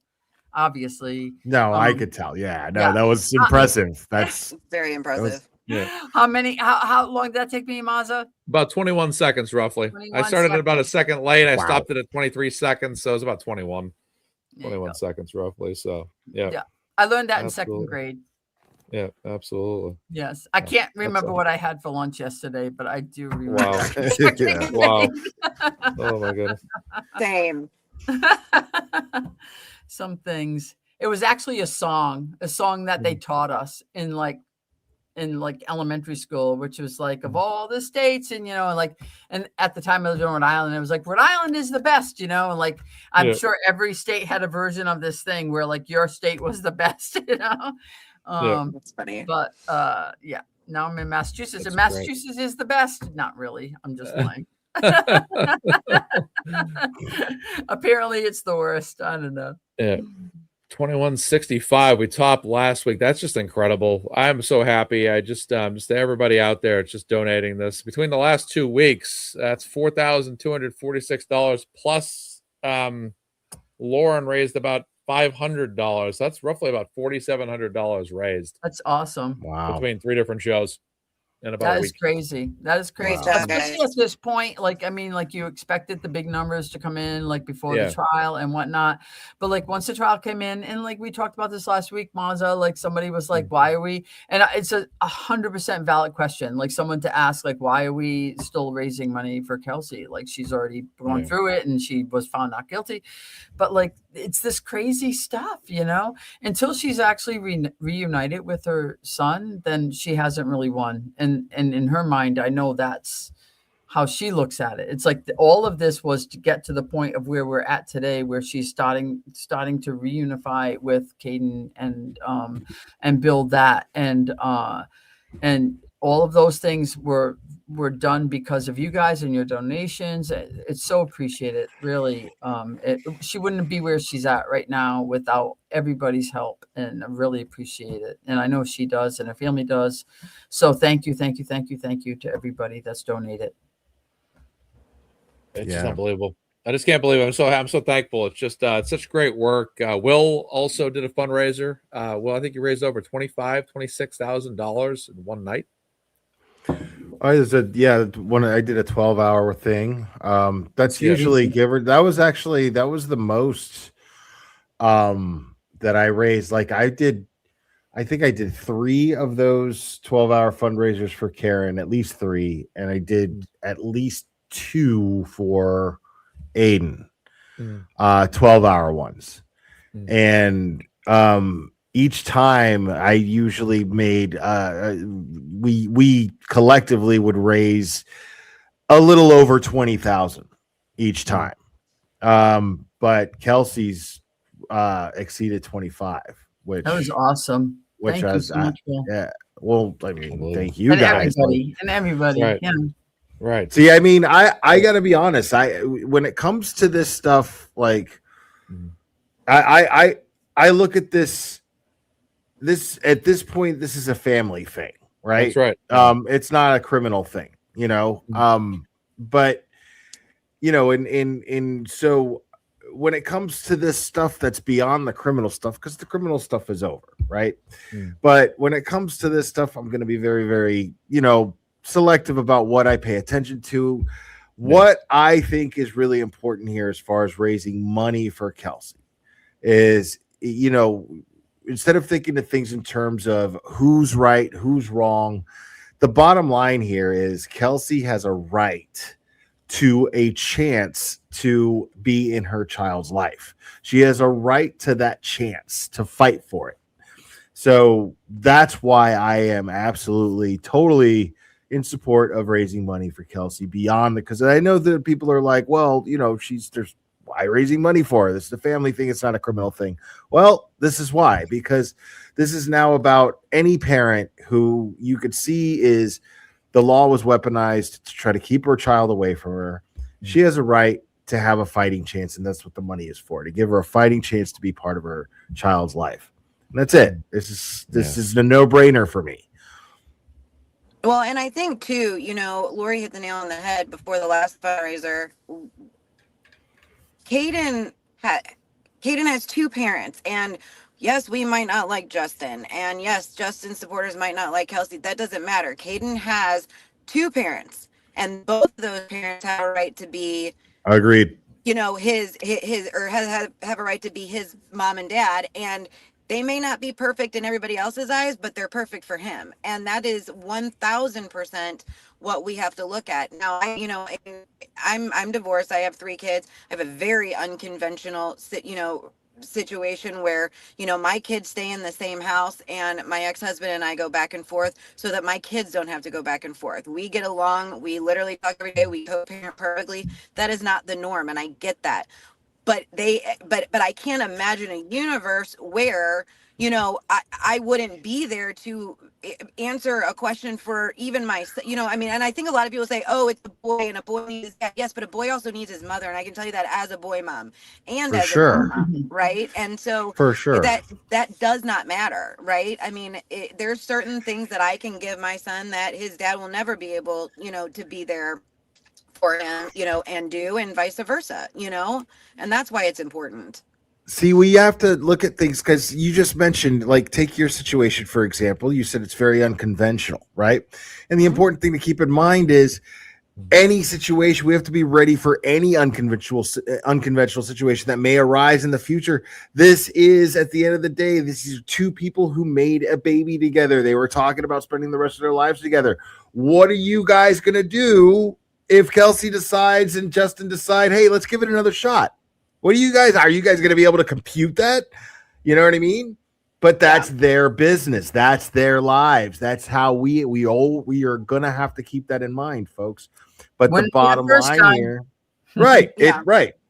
And because that child bonds you too. You know what I mean? It's like a shared love and a shared experience that you have. It's just, you know, it's interesting because I just had a case this week where I do a lot of divorce mediation work, and it's kind of interesting that you'd bring that up, Will, because this is kind of talks about like a shared bond that parents have with the child, like whether you're still together or not. And I had a mediation case where these parties were married years ago, and they had a child together, and they got divorced, and I even think the husband had remarried, and they had been divorced for many years, and then their child, who was probably around mid-20s, was involved in a murder, suicide, unaliving, a domestic situation where their daughter, their only child, was killed. And at that point, the husband had been divorced. These parties have been divorced for a while when this had happened, and the husband had been divorced. And so both parties were single. So they ended up like remarrying over the shared tragedy of losing their child. You know, the trauma, and like nobody, and it says a lot, because it's like nobody is ever going to experience the highs and the lows and the pains and the joys of a child as much as the parents feel that thing, and that thing sometimes is what brings you together, and it sometimes drives you apart. But in this particular case, because they ended up bonding over the grief of the loss of their daughter, who was killed in this incident. And what a horrific thing, you know, they're losing their only child, and they got remarried. But then, you know, after however many years, it's probably been close to 10 years now of being back married together, they realized that like there was a reason why we got divorced in the first place. You know what I'm saying? So the grief brought them together. But I guess the moral of it is like just the shared experience of having that child together is what made them like feel like compelled to like share, and they don't regret it. You know what I mean? They came to me in a way of like, we know now, like we did this because of this thing, and we needed it at the time, and we needed to be together at the time of the death of our daughter, who we loved, and like she was our everything. And the only people that could understand that and feel that and experience that were the two of them. And you know, it's unique. Being parents is a unique feeling,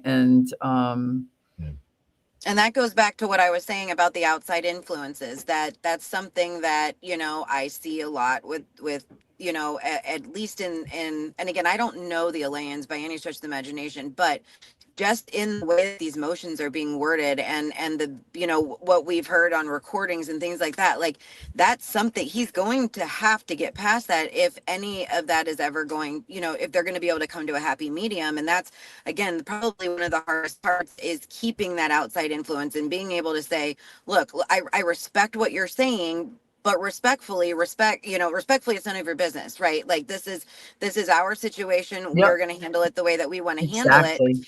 And again, you know, we can advocate all we want, but like Will said, you know, to his point, we have to be prepared too for anything to happen, right? And regardless what happens, the fact of the matter is, as long as it is in the best interest of Caidyn, that's what matters. And as long as Kelsey's able to be in Caidyn's life, which is what should have happened, you know, over almost 300, you know, days, or over 300 days ago, you know what I mean? That's the end of this. I mean, that's it. That's all that matters. And so that's, I think the common denominator here is that he has to be able to remove that negative energy that's being, you know, skewed to him.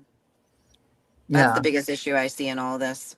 You know, and I mean, it's really disheartening to me because like every single time we are going to family court and like they end up throwing another thing out there, I'm like, oh no, like, are you kidding me? Like, can you just see that the court, everyone wants you to just move forward with this, and the court wants you to move forward with it, and you continuing to drag down the other parent in this case is just hurting your case, and it's hurting your child.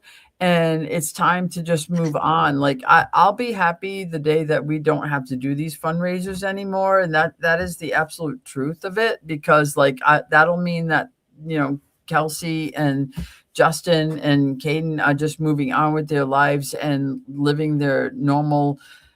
People don't always get along. It's not always happily ever after. I mean, and as a family court attorney, who knows that better than me? I mean, nobody comes to see me if you're living happily ever after. Right. I don't. Yeah, right.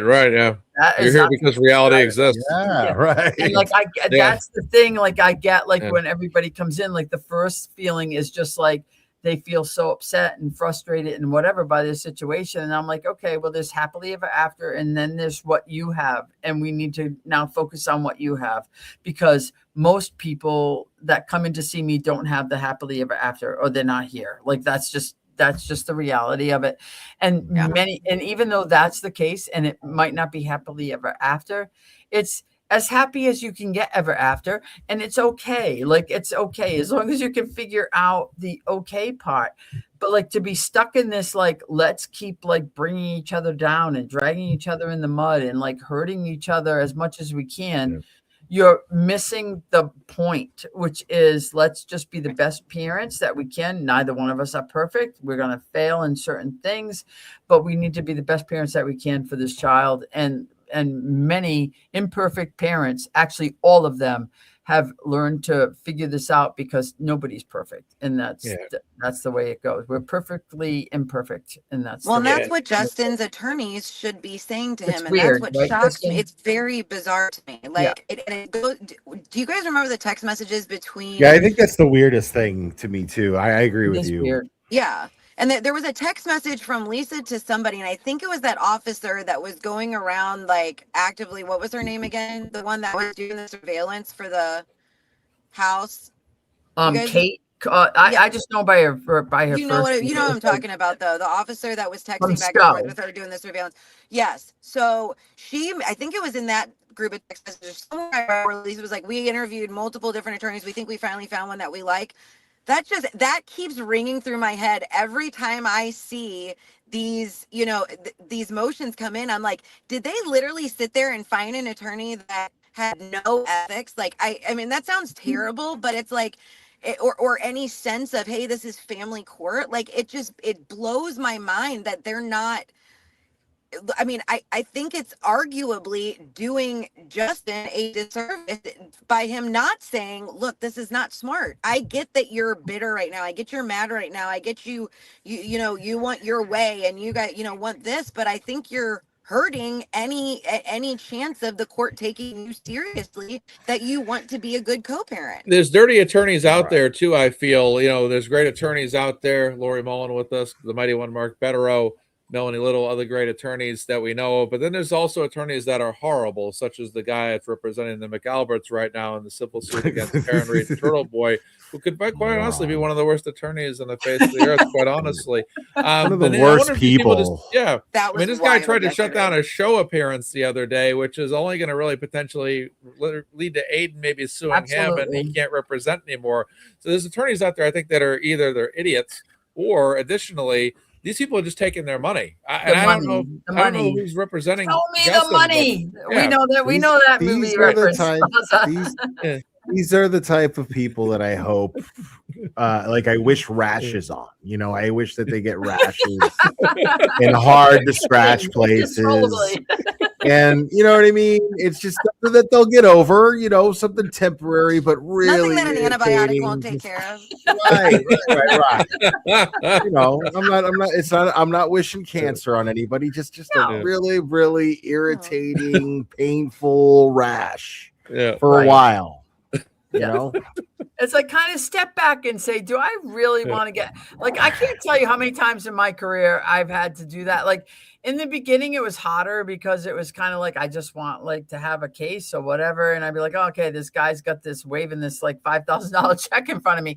But like as time went on, which is what's funny because like, you know, Justin's attorney is very well experienced attorney. Like you would think like, and like, I would be like, and I've told you this, I think I've mentioned this to Will before, but like I feel like if you're not going to follow my advice, then just go away. Like just go away and go find someone to hire. And I almost feel like this is what happened. Like you have, and again, this isn't from, I don't know any like inside information. I just feel like this is what possibly could have happened. Justin went and he was interviewing with all these attorneys, and in tow was mom. Like she was there with at all the appointments, you know what I mean? And Kristen's like shaking her head because she knows exactly, like Justin. I know the exact mom that you're talking about. Yeah, Justin and mommy went and was interviewing attorneys, and like because I would have those people in. Pro tip for any, like even maybe for Julie has to done that, she needs any of my pro tips. Guess what? If mom's in the appointments, those appointments are completely discoverable, and you can, depose people because like the client confidentiality is gone if mom is in the appointment. So I make my mom sit downstairs. Okay, number one, I meet with clients alone. If you're old enough to get married, if you're old enough to have children, if you're old enough to be in relationships, then you can have your mommy sit downstairs while I meet with you about your relationship. You don't need to have mommy and be with me. And if mommy comes in, then we don't really have a client confidentiality. Okay. So that's just number one. And so I make mom sit downstairs because when I've had moms come up, it's like when I have the client in there, they're willing to listen to you. And if you have mom come up, they're always like, they're not listening to you. They're like looking like, what's mom have to say about it? What's mom thinking about this? Or mom's talking and telling me mom's talking and not shutting You're like, the hell up. Can I just listen to that? He's fully capable of talking. Last time I checked. Hey, I gotta jump off. Clubber really has to go to the bathroom. No problem at all. Well, thank you. I got another stream I'm gonna jump on as well. But thanks for having me. Awesome job tonight, guys. Thank you guys. All right, come on. I'm coming. I'm coming, buddy. I'm coming. Stop. I love you. Thank you, Will. Bye, guys. Will the Glare, ladies and gentlemen. Will Galera. Thanks, All Will. right. Will the Glare, ladies and gentlemen. Thank you so much, Will. So that's always a thing where like the parents will come in and I'm just much like, better. No, that was too close like that's not a good. I know he's so cute. Yeah, close. I don't like the close up thing. It's just too close. Neither. It looks terrible. Yeah, there we go. This is good. I like the little like kind of like it's kind of like jazzy in the back. What were you saying, Lori? I was saying the mom. So the mom's always like talking for them, and and it's like and you know what? Like that's all I need to know because it gives you a sense of the entire situation of what's going on. So I have no problem saying to those people like, okay, well, this is the reality of it, and this, that, and the other. And in those situations, you'll find like if I'm telling people what they don't want to hear, like mom is like taking her money and going elsewhere, you know, and she's going to maybe this attorney where like Justin maybe went, because like that person's like, oh, we got the money here, like fine, we'll just take, that's the tactic you want us to take. And I'm like, you know what, mom's not a family law attorney, mom doesn't know like how this should be presented. A lot of it isn't about like I'm bashing this one, I'm bashing that one, or this incident happened or that incident happened. It's about having the experience overall about where the case is going ultimately. And I feel like, you know, I don't really like any interference. I don't mind listening to my clients and hearing what they have to say. But if they don't want to hear what my advice is about it, then we're not a good fit, because like you're paying me a lot of money for my advice and my experience. And ultimately, like you see what's happened in Kelsey's case, none of this stuff has been helping him. None of these tactics have been helping him. So if you and your family are watching Justin, I mean, you know, I really feel like if you're telling your attorney to do things in a certain way, okay, that's all well and good. But like, you need to just stop focusing on the fact that Kelsey is Caidyn's mom. You are Caidyn's dad. You need to stop moving forward. Nothing's going to change that. That's the way it is. You need to start working on the reunification and working on the communication so you can both be the best parents for him that he can have. And the best parents that he can have are two parents that birthed him, that love him, that want to communicate with each other and raise him to be the best boy that he can be. That's it. There's no 100%. Perfection. There's no perfect parent. It just doesn't exist. No, doesn't. They don't come with a manual either. No, definitely no manual. No manual involved. Never. I wish I can't tell you how many times I wish mine would have come with one. Oh boy. especially my oldest. No, I mean, it's just like parenting is hard and it's difficult, and nobody cares more about your child than generally speaking than mom and dad. So the best communication that you can have with each other, like, you can listen to third-party opinions on it. I'm not saying you can't, but like really it needs to come down to the two parents communicating with each other about it. That's the most important thing. And until you actually get that and understand that, you're going to continue to have problems, you know? And even in my divorce cases, I tell people that when they're getting divorced and they have children that are like, you know, still like, you guys are going to need to, and when I do a lot of mediation work. So when I'm doing the mediations, I have both parties sitting in my office with me. And this might be before anybody's moved on to other relationships and things like that. And I try to anticipate that that's going to happen. I'm like, you know, you're 31, 32 years old. The likelihood is you're going to find somebody else. You're going to move on and you're going to have another relationship. But just remember that there's nobody that's going to love your child the way the two of you love your child. So always keep that in mind and continue the communication the way you're having it. And that's what I love about mediation practice, because those people care enough about each other and their child to be committing to the mediation itself. You know, and being like, we want to have that communication with each other. And those kids do great. Like kids from like a divorce where both parents communicate, or even like, you know, in like not a non-marital situation where both parents communicate and agree to have shared custody of the child. Those kids do great because they have both parents in their lives. That's all that matters. Yeah. That's really the 100% thing that matters more than anything else in the world. Yeah, 100%.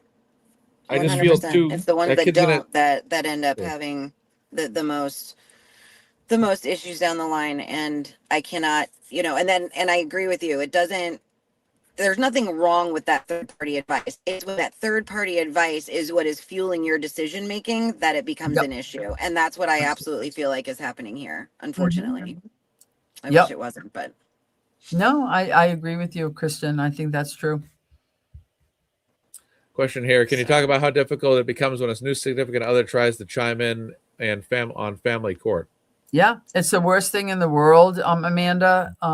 It like, I always try to tell people that, like, no matter what's going on in your life, remember, like, this is between you and your child. Like, I get it. Like, you know, people move on and they have new relationships and it's stuff.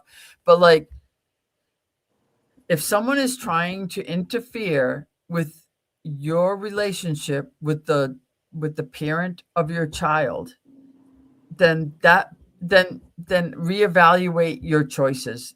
I'm just going to say that right now. Reevaluate your choices. Like if someone's like, well, you can't be talking to so-and-so's mother and like so-and-so, like, well, you know what? Here I am. You have me in all my baggage. I have this child. I have this parent of my child. This parent of my child is the father or the mother of my child. I'm going to continue to have a relationship with that child and that parent. So you need to either accept that or you need to move on. And I feel like being upfront with your new relationship about that is important. And if you don't have the cojones to do that, then, then that says a lot more about you. We get some breaking news here out of the fundraiser world for Kelsey Fitzsimmons. We've hit a couple landmarks here, all in one donation. Awesome. Priscilla donated $25, then came back with another $100 for us. So two landmarks have been hit. All of a sudden. You can't hear Mazza? I can hear you, Mazza, but I can't hear him. It must be my phone. Ever since Will dropped off, I had to change my settings. Hold on, let me try it again. You're freezing a little bit, Christian. All right. So right now we've broken two major goals. Two landmarks have been hit. First of all, a personal MazzaMedia goal has been achieved. Over $55,000. Thank you to everybody that's partaken in that amount donation-wise. $55,002 over 17 fundraisers has just been hit. Off that same donation that just came in from Priscilla, Kelsey's GiveSendGo has now surpassed $194,000. Wow! Oh my gosh! It began the night at $191,744. So we've gone from 191K to 194K all in one night. A week ago, Kelsey's GiveSendGo was at $188,000. Just a week ago. Yeah. That's awesome. So great. Like I honestly, like anytime with these fundraisers, I always come in with like zero expectations on everything. Like, you know what I mean? Yeah. And I'm like, oh, maybe some people will tune in and like whatever, and we can chat about the case. And like, and it's always a relief for me to actually just talk about the things that are going on with you, Mazza, and Lauren, and now Kristen tonight. Because especially when something's happened like this week where there's been kind of like a thing that's going on. But in my mind, I'm like thinking, oh, maybe a few people will tune in. It'd be great if we could even raise, in my mind, I was thinking it'd be great if we could even raise like $500 tonight to like, because in my mind, I'm like, okay, it's about $250 an hour per supervised visit, and Kelsey will have another supervised visitation coming up again this week. And when Lauren had raised that money this week on the alien attack, I'm like, oh, that's great. Like she raised enough for 2 more hours of visits, So I was like, oh, if we go on a Mazza and then he'll raise, I always think of things in increments like that. I'm like, he'll raise, maybe he can raise another 2 hours of visits. Cause like one like Saturday of visits cost her that much. It's like $1,000. It's insane, Yeah. Imagine having to pay to see your child. Like, that's insane. Just it's insane. And like, it's going to come to an end eventually, but like, this is her reality right now. And we have to realize that it's like so much. And, and just like anybody that was concerned about like the supervisors being paid, when the money is coming directly from the GiveSendGo, so that people know to pay the supervisor. So Kelsey's visits are being paid by you people in the chat and you people that are donating this money. Thank you so freaking much for doing that, because otherwise, like, Kelsey would be at a point where she couldn't be affording this. And they are being paid. There was just an issue because of the way the GiveSendGo works. She has to transfer the money to the person. Like she doesn't have any control over the GiveSendGo. The GiveSendGo is controlled by a third party. That third party then transfers the money to another party, who then transfers the money to the account so that Kelsey can have access to it. And that's why there was a little bit of a holdup with getting the money to the supervisor. It's all set now. It's not like your money has disappeared. It's just some things are a process and they take some time. So I'm glad to share that with you guys, that it's all good and it's all fine. But it was another malicious attack in the motion to be kind of like, look at Kelsey isn't even paying the gift, even in paying the supervisor. The supervisor's fine. The supervisor's paid. There was an issue with the person that needed to pay the money, happened to be out of the country at the time. And so there was a little bit of a delay in getting it done, but it's all set now. There's no issue. The supervisor's paid. But, you know, we're hoping to get to beyond the point of supervision. I'm assuming that probably this week, we probably still, if we don't hear from the court, there probably will be another supervisor visit coming up this next weekend. Hopefully by then after that, we'll be done with that. But like every time, it's like thousands of dollars every time, you know. Yeah. That's the reality of it. And if it wasn't for you guys, she wouldn't be able to be doing it, which is kind of disgusting because you think about how many other people are going through this situation and don't have this kind of like medium and attention to be like fighting this. But like, thankfully for Kelsey, she has all of you great people that are helping her to this point. That's an awesome total, Mazza. I mean, yeah. I'm so impressed. I'm so impressed with you, and I'm so impressed with everybody that's come out and done this. Like really, I'm so humbled by that number. Like at this point, it's so great. The first 20 minutes of the fundraiser tonight, only $10 had come in, and I'm like, yeah, you're like, whoops. I'm like, uh-oh. I go, we did one last weekend, then Lauren did hers, and I'm like, maybe we already kind of like, you know, tapped out. Yeah, everybody kind of and like that's why I thought the same thing. I was kind of like, if we get $500 tonight, and I always, like I said, I try to like not set my expectations high. So I'm like, if we get $500 tonight, we have 2 visits, you know, 2 hours of visits. Like that's the way I look at it in the small numbers. But like it always exceeds my expectations, and I'm just so impressed and so proud of all of you for like still caring about Kelsey and continuing this fight. And I know like Kelsey's, you know, I without even like, you know, texting her and whatever, I know that she, and Mazza knows this too. Like she is so appreciative of everything. And we're appreciative of you, Kristen, coming on and sharing your experience tonight, another perspective, which is awesome. And so great. And you're doing such a great job on X. If anybody, do you have another platform, Kristen, at all? Like I know it's... Yeah, TikTok's my main platform, and then I'm also on Facebook. So TikTok is official Kristen K. Instagram is official Kristen K, and then my page on Facebook is Bench Slap TV, and then I'm also Bench Slap TV is the username over on X also. So either just if you type in Kristen K, you'll find me. It's the same profile picture everywhere. Okay, and it's great, and your content is really great. Really appreciate you coming on, and so if you guys, you know, want to go and give Kristen a follow too, that would be great.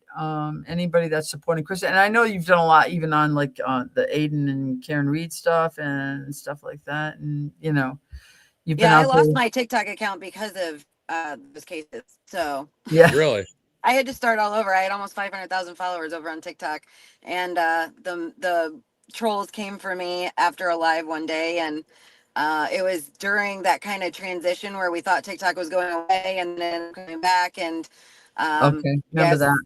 Yeah, completely gone. So there you go. right. There's the Twitter account. Okay, so I mean, this is somebody that you guys need to go out and just like keep going back and follow, because like you don't deserve to have your content taken down and like everything. You have to start over from scratch after all that. That was a lot of building up of that account.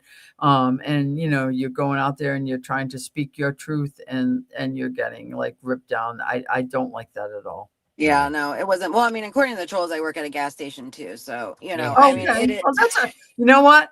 Like, I don't care if you do, girl. I don't care if you do. Like, why is that? Like, I'm like, that's the kind of stuff that makes me crazy.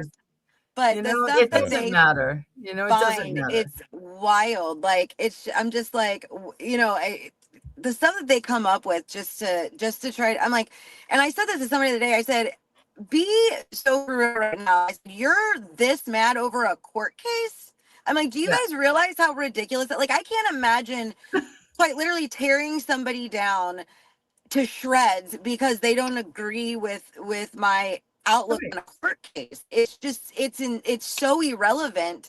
It's not even funny. And you know, just don't follow that person. Just move on. Like, how about that? How like that's hard, you know what I mean? Well, like, you're sharing misinformation. I mean, no, I'm sharing my opinion on the fact of the case is and the majority's opinion at that, but whatever. It's weird. Yeah. I mean, it's weird. Like I It's see very things weird. a lot of times on X that I don't agree with, and you know what I do? I just scroll on by. Like, you know what I Yeah. mean? It's like it doesn't even occur to me that like I need to. And I've had the same thing happen to me with like I'll share stuff and people will be like, "We're reporting you to the BBO." It's like, or you could just scroll on by. I mean, like, Right. like I don't know. Report me to the BBO. What are they going to? I'm going to tell you right now, there's not an ethics committee in this world that is going to discipline an attorney for their opinion. For having an On a opinion. social- It's like it's not you my know, on a case, so- it's just my opinion on some case. And I always say that. It's like it's my opinion. Yeah. In my opinion, but it's like Yeah. like you're right, Kristen. The fact that people get so like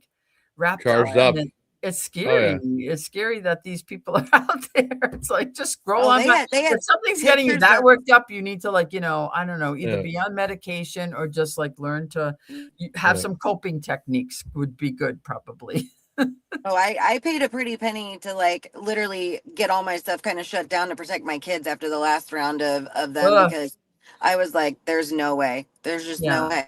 There's just Well, I'm glad that you're still out there fighting the good fight and that you're still That's like not gonna stop. posting. And I see like, you know, and like I noticed that on X a lot. Like I really hope you guys do go like and follow Kristen because she has some great posts and she's always like she'll take on the trolls and like then she leaves them speechless, which is what we love about like when you They take on delete the other day. This guy was like going off. Went and found a picture of me and my husband from Christmas like a few years ago. Wrote the most disgusting thing that I was actually embarrassed to read, and I don't get embarrassed very easily. Like it was disgusting. And by the end of that, I was like, "See, here's the difference between you and I. I don't really care what you're saying about me at all. It doesn't faze me one bit." And by the next morning, he had deleted every single post that he had put, every single picture he had put. So now it's just basically me arguing with myself. Oh yeah. Right. It looks like you're look the like I one have that looks a crazy because mental you're like, disorder. okay, the post that Kristen is responding to has been deleted. You Yeah. know? I And, like, promise I that's it. wasn't talking to myself, guys. I Yeah, swear. and that's kind of like even what happened with the Kelsey stuff this week. It's like we had those crazy accounts, like, and then like when people were pushing back, and then of course when the hearing happened, then it was a big all nothing. That person has kind of like vanished. We don't know what happened with that. So it was just a smear campaign, and you know, back to focusing on like what's really important here in the case, and you know, I think it was great to do this fundraiser tonight, Mazza. Yep. How we doing? I think like I'm pretty much ready to wrap up. What do you think? Yeah, Cal? I'm ready to wrap up right now myself. Yeah, so we just about hit 2,500 in the past couple of minutes. We had $100, $25, $25, $20 all come in the last 10 minutes. That's awesome. You guys are fantastic. Yeah, that is awesome. Well, I'm gonna call it a night. All right. If that's I'll okay hop with off you. too. All right. Yep, you got Thanks it. a lot. Thanks Thank a you, lot for Lori. having me, Mazza. Thank thank you, you, and thanks for Kristen. being on, Kristen. Appreciate you guys. Absolutely. Thank you both. Bye, Lori guys. Thanks, Mullen Mazza. Thanks and for Kristen having me. K. You're welcome, Peace. Kristen. Thank Good you. night, everyone. Thank you Yep. so much. All right. All right. Kristen K here. I'll bump her out of the studio. All right. And good to go. All right. So yeah, what a night here. My goodness gracious. Wow. We really rallied here too, up to 2,500, which is absolutely fantastic. What a night this has been, ladies and gentlemen. My goodness gracious. I almost want to stay on for a couple more minutes just to get $5 more so we can get 2,500. That was a heck of a night here. My goodness. That's what a special night. Once again, we were over $2,000 last week, but closing in on $2,500 this week, which is unbelievable. So if anybody can get the $5 in for us, that'd be fantastic. I'll sit on here for just a couple more minutes. Joni Frey with $100. Let's take a look at some of the messages while we wait. Coming from the GiveSendGo. All right, there we are. Take a look at this here. We got a few minutes to go over some stuff.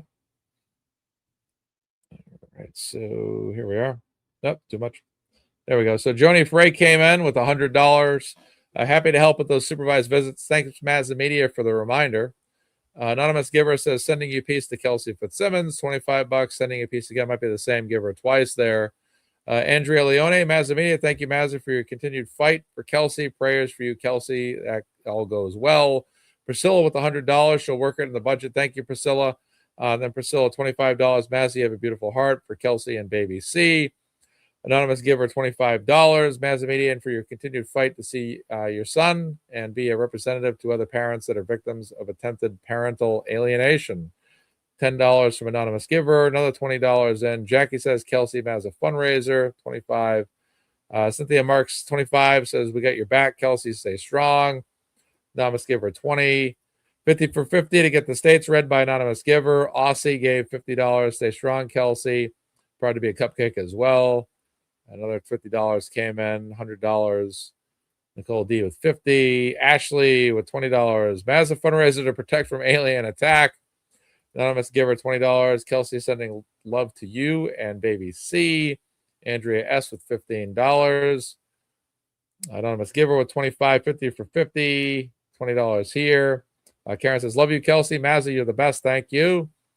$5 from Mazza Kelsey Strong. All for you, Kelsey, and for the love of your life.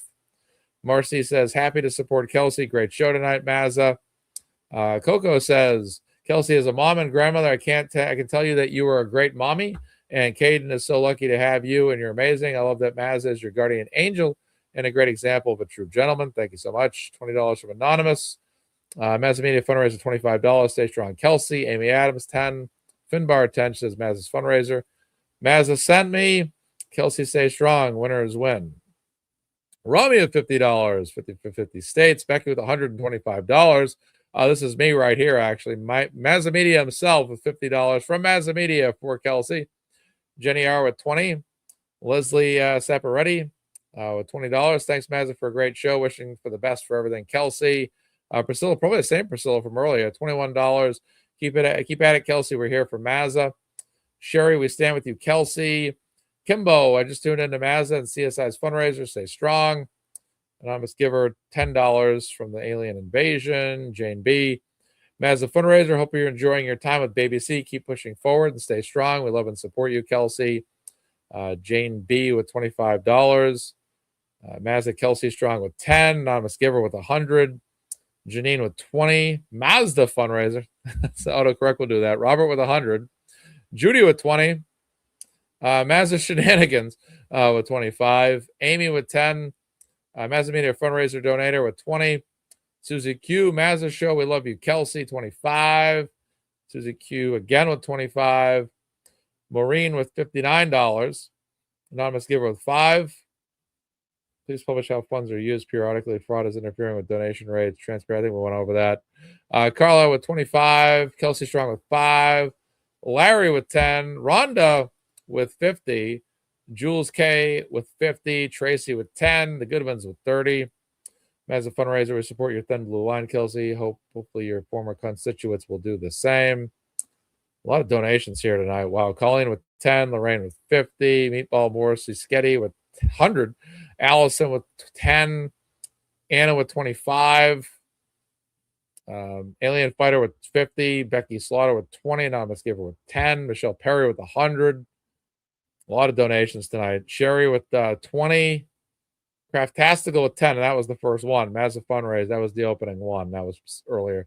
That's it. We had a lot of donations. 1, 2, 3, 4, 5, 6, 7, 8, 9, 10, 11, 12, 13, 14, 15, 16, 17, 18, 19, 20, 21, 22, 23, 24, 25, 26, 27, 28, 29, 30, 31, 32, 33, 34, 35, 36, 37, 38, 39, 40, 41, 42, 43, 44, 45, 46, 47, 48, 49, 50, 51, 52, 53, 54, 55, 56, 57, 58, 59, 60, 61, 62, 63, 64, 65, 66, 67, 68, 69, 70, 71 donations. Holy mackerel.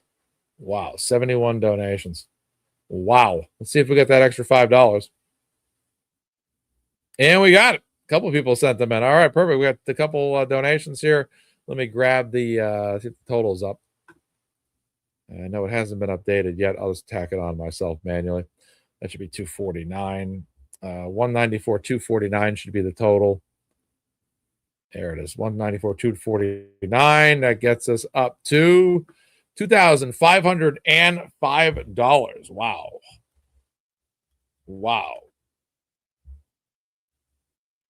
That's 505. Oh, that's gonna be 73 donations. Wow. Wow, 73 donations tonight. That's incredible, folks. Wow. It's coming in as my guy here. I stood out for Kelsey for some of her criminal pretrial dates, the 4 days of her trial. But after that, with this now being family probate court, well, it's her personal business now, in my opinion. That's all good. Nothing wrong with that. Nothing wrong with that at all. 73 donations. Over $2,500. Thank you to Kathy and Karen McCourt for the additional donations as well. The 2 $5 donations to get this over the top tonight. Definitely appreciate that. Let me throw some love emojis on that. Thank you guys so much for that extra help. Just to get this thing over 2,500 was a big deal to me. Thank you so much. I appreciate that greatly. That's awesome. What a night.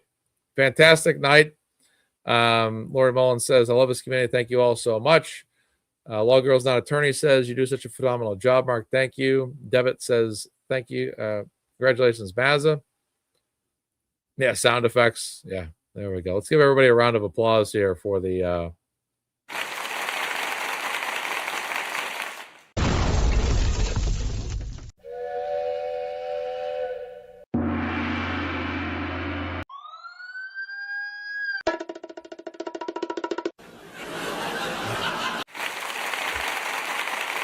wow. What a night, ladies and gentlemen. Wow, great work. Great work. Thank you, Leah, for this. Thank you, Mazza, for doing this to help Kelsey and Baby C. All aboard. Yep, great job, guys. Awesome work. Thank you guys so much. I didn't think I didn't think 2,500 was achievable tonight. We were going for about 2,100 was the goal. So we surpassed. We didn't have a set goal before the show. Once we kind of got going, you kind of get an idea for what you can project as the show goes on. Once you kind of after like an hour and a half, 2 hours, you can kind of get a feel for how the donations are coming in. You're like, well, I think we can get maybe this tonight. So I figured $2,100 was realistic. We got that, but we actually went over that by about $400, which was absolutely incredible. Kevin Garnett's one of my favorite Celtics of all time. Paul Pierce, Kevin Garnett, Ray Allen, Larry Bird, Kevin McHale, Robert Parrish, Jason Tatum, Jaylen Brown, Drew Holiday, Al Horford. Some of my favorite players to ever play for the Celtics, no question about that. Reggie Lewis, Antoine Walker, a lot of great Celtics out there. What a night. Unbelievable night. Unbelievable. We got MazzaMedia, the 17 total. All fundraisers are now over $55,000 too, which we got, which was huge. That's huge. So now every single fundraiser has surpassed $55,000 now. We're at $55,182 all time. That's absolutely incredible. Amazing job. What a night. Great night again. $35 just came in from silly Shelly Goosey as well. Prayers, joy, and good vibes for Kelsey and Baby C. So another 35. I'm going to leave the total counting up till 10, and then I'll put the numbers out on Twitter at 10 o'clock. So there's still time to get your donations in. If you guys want to donate to this fundraiser tonight, just write Mazza. Hey, that's good. Thank you so much. I stopped what I was doing to donate. Thank you, Tanya. Appreciate that. That's good. And then I'll keep this up until 10. And then anything after that, just write Mazza. Just write Mazza in your donations somewhere, even if it's in your title, if it's in your message, just put that in there. That'd be great. Tanya Esposito just donated 100. You deserve all the support, she says. Hugs and kisses to Kelsey. So there's some big dollars coming in right now still. This thing is still rocketing right now, ladies and gentlemen. Let's see where we're at right now at the latest total. 2,640. I think that should count it should count everything. So we're at 2,640 right now. Wow. 2,640 is the revised total. Wow, this thing is soaring. Wow. I knew, like, the first 20 minutes we only had one $10 donation, so I got a little nervous early on. I was kind of like, oh boy, I wonder if everybody's kind of, because so many of us donate, that I figured like maybe people donated last week. They might have donated to Lauren, and maybe like tonight was like maybe a bad night to do the fundraiser. I'm like, oh man, maybe this might have been a mistake doing it this week. We should have waited till next week. So for the first 20 minutes, it was $10 in donations. I'm like, uh-oh. I'm like, maybe this might be like a $15 night. But no, everyone came in. We had 74 donations now. 75 donations have come in now. It's 75. Yeah, it's 75 now. And then all of a sudden the donations just started roaring in.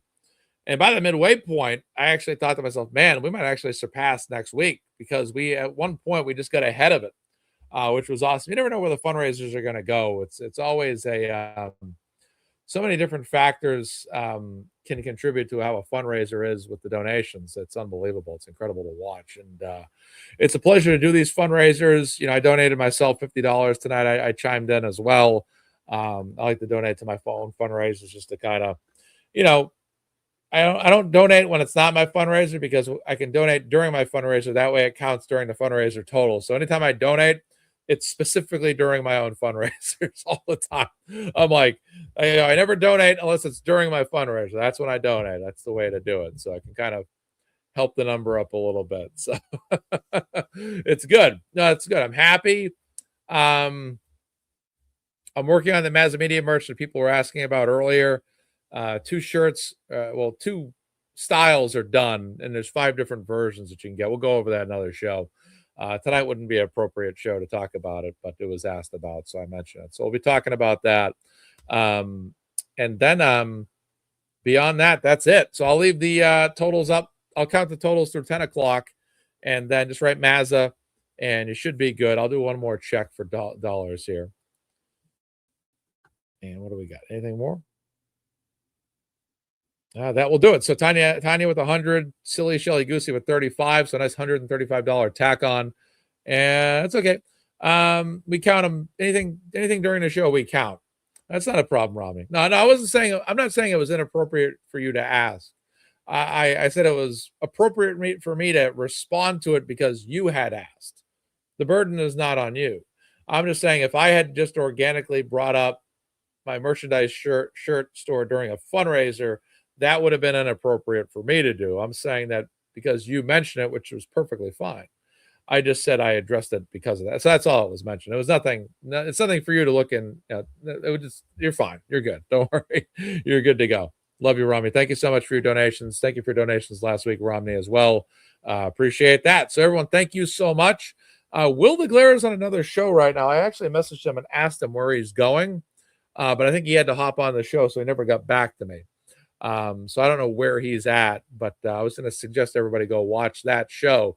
I'm not sure if he's on Rakita Law, because Rakita Law, I think, is live right now, but I think he's members only. And I checked Will's show to see if he's on his own program, but I couldn't find anything. So I don't know where he's at. But yeah, if anybody knows, let me know. Other than that, thank you guys so much. Have a wonderful night from MazzaMedia. He is on Rakita Law tonight. Okay, perfect. That's what I figured. I saw Nick was live. Nick has been amazing. Absolutely amazing. So guys, thank you so much. Have a wonderful night. For Kelsey Fitzsimmons, a great night for Kelsey. And you guys take care of yourselves from MazzaMedia. Take care, folks. Bye-bye.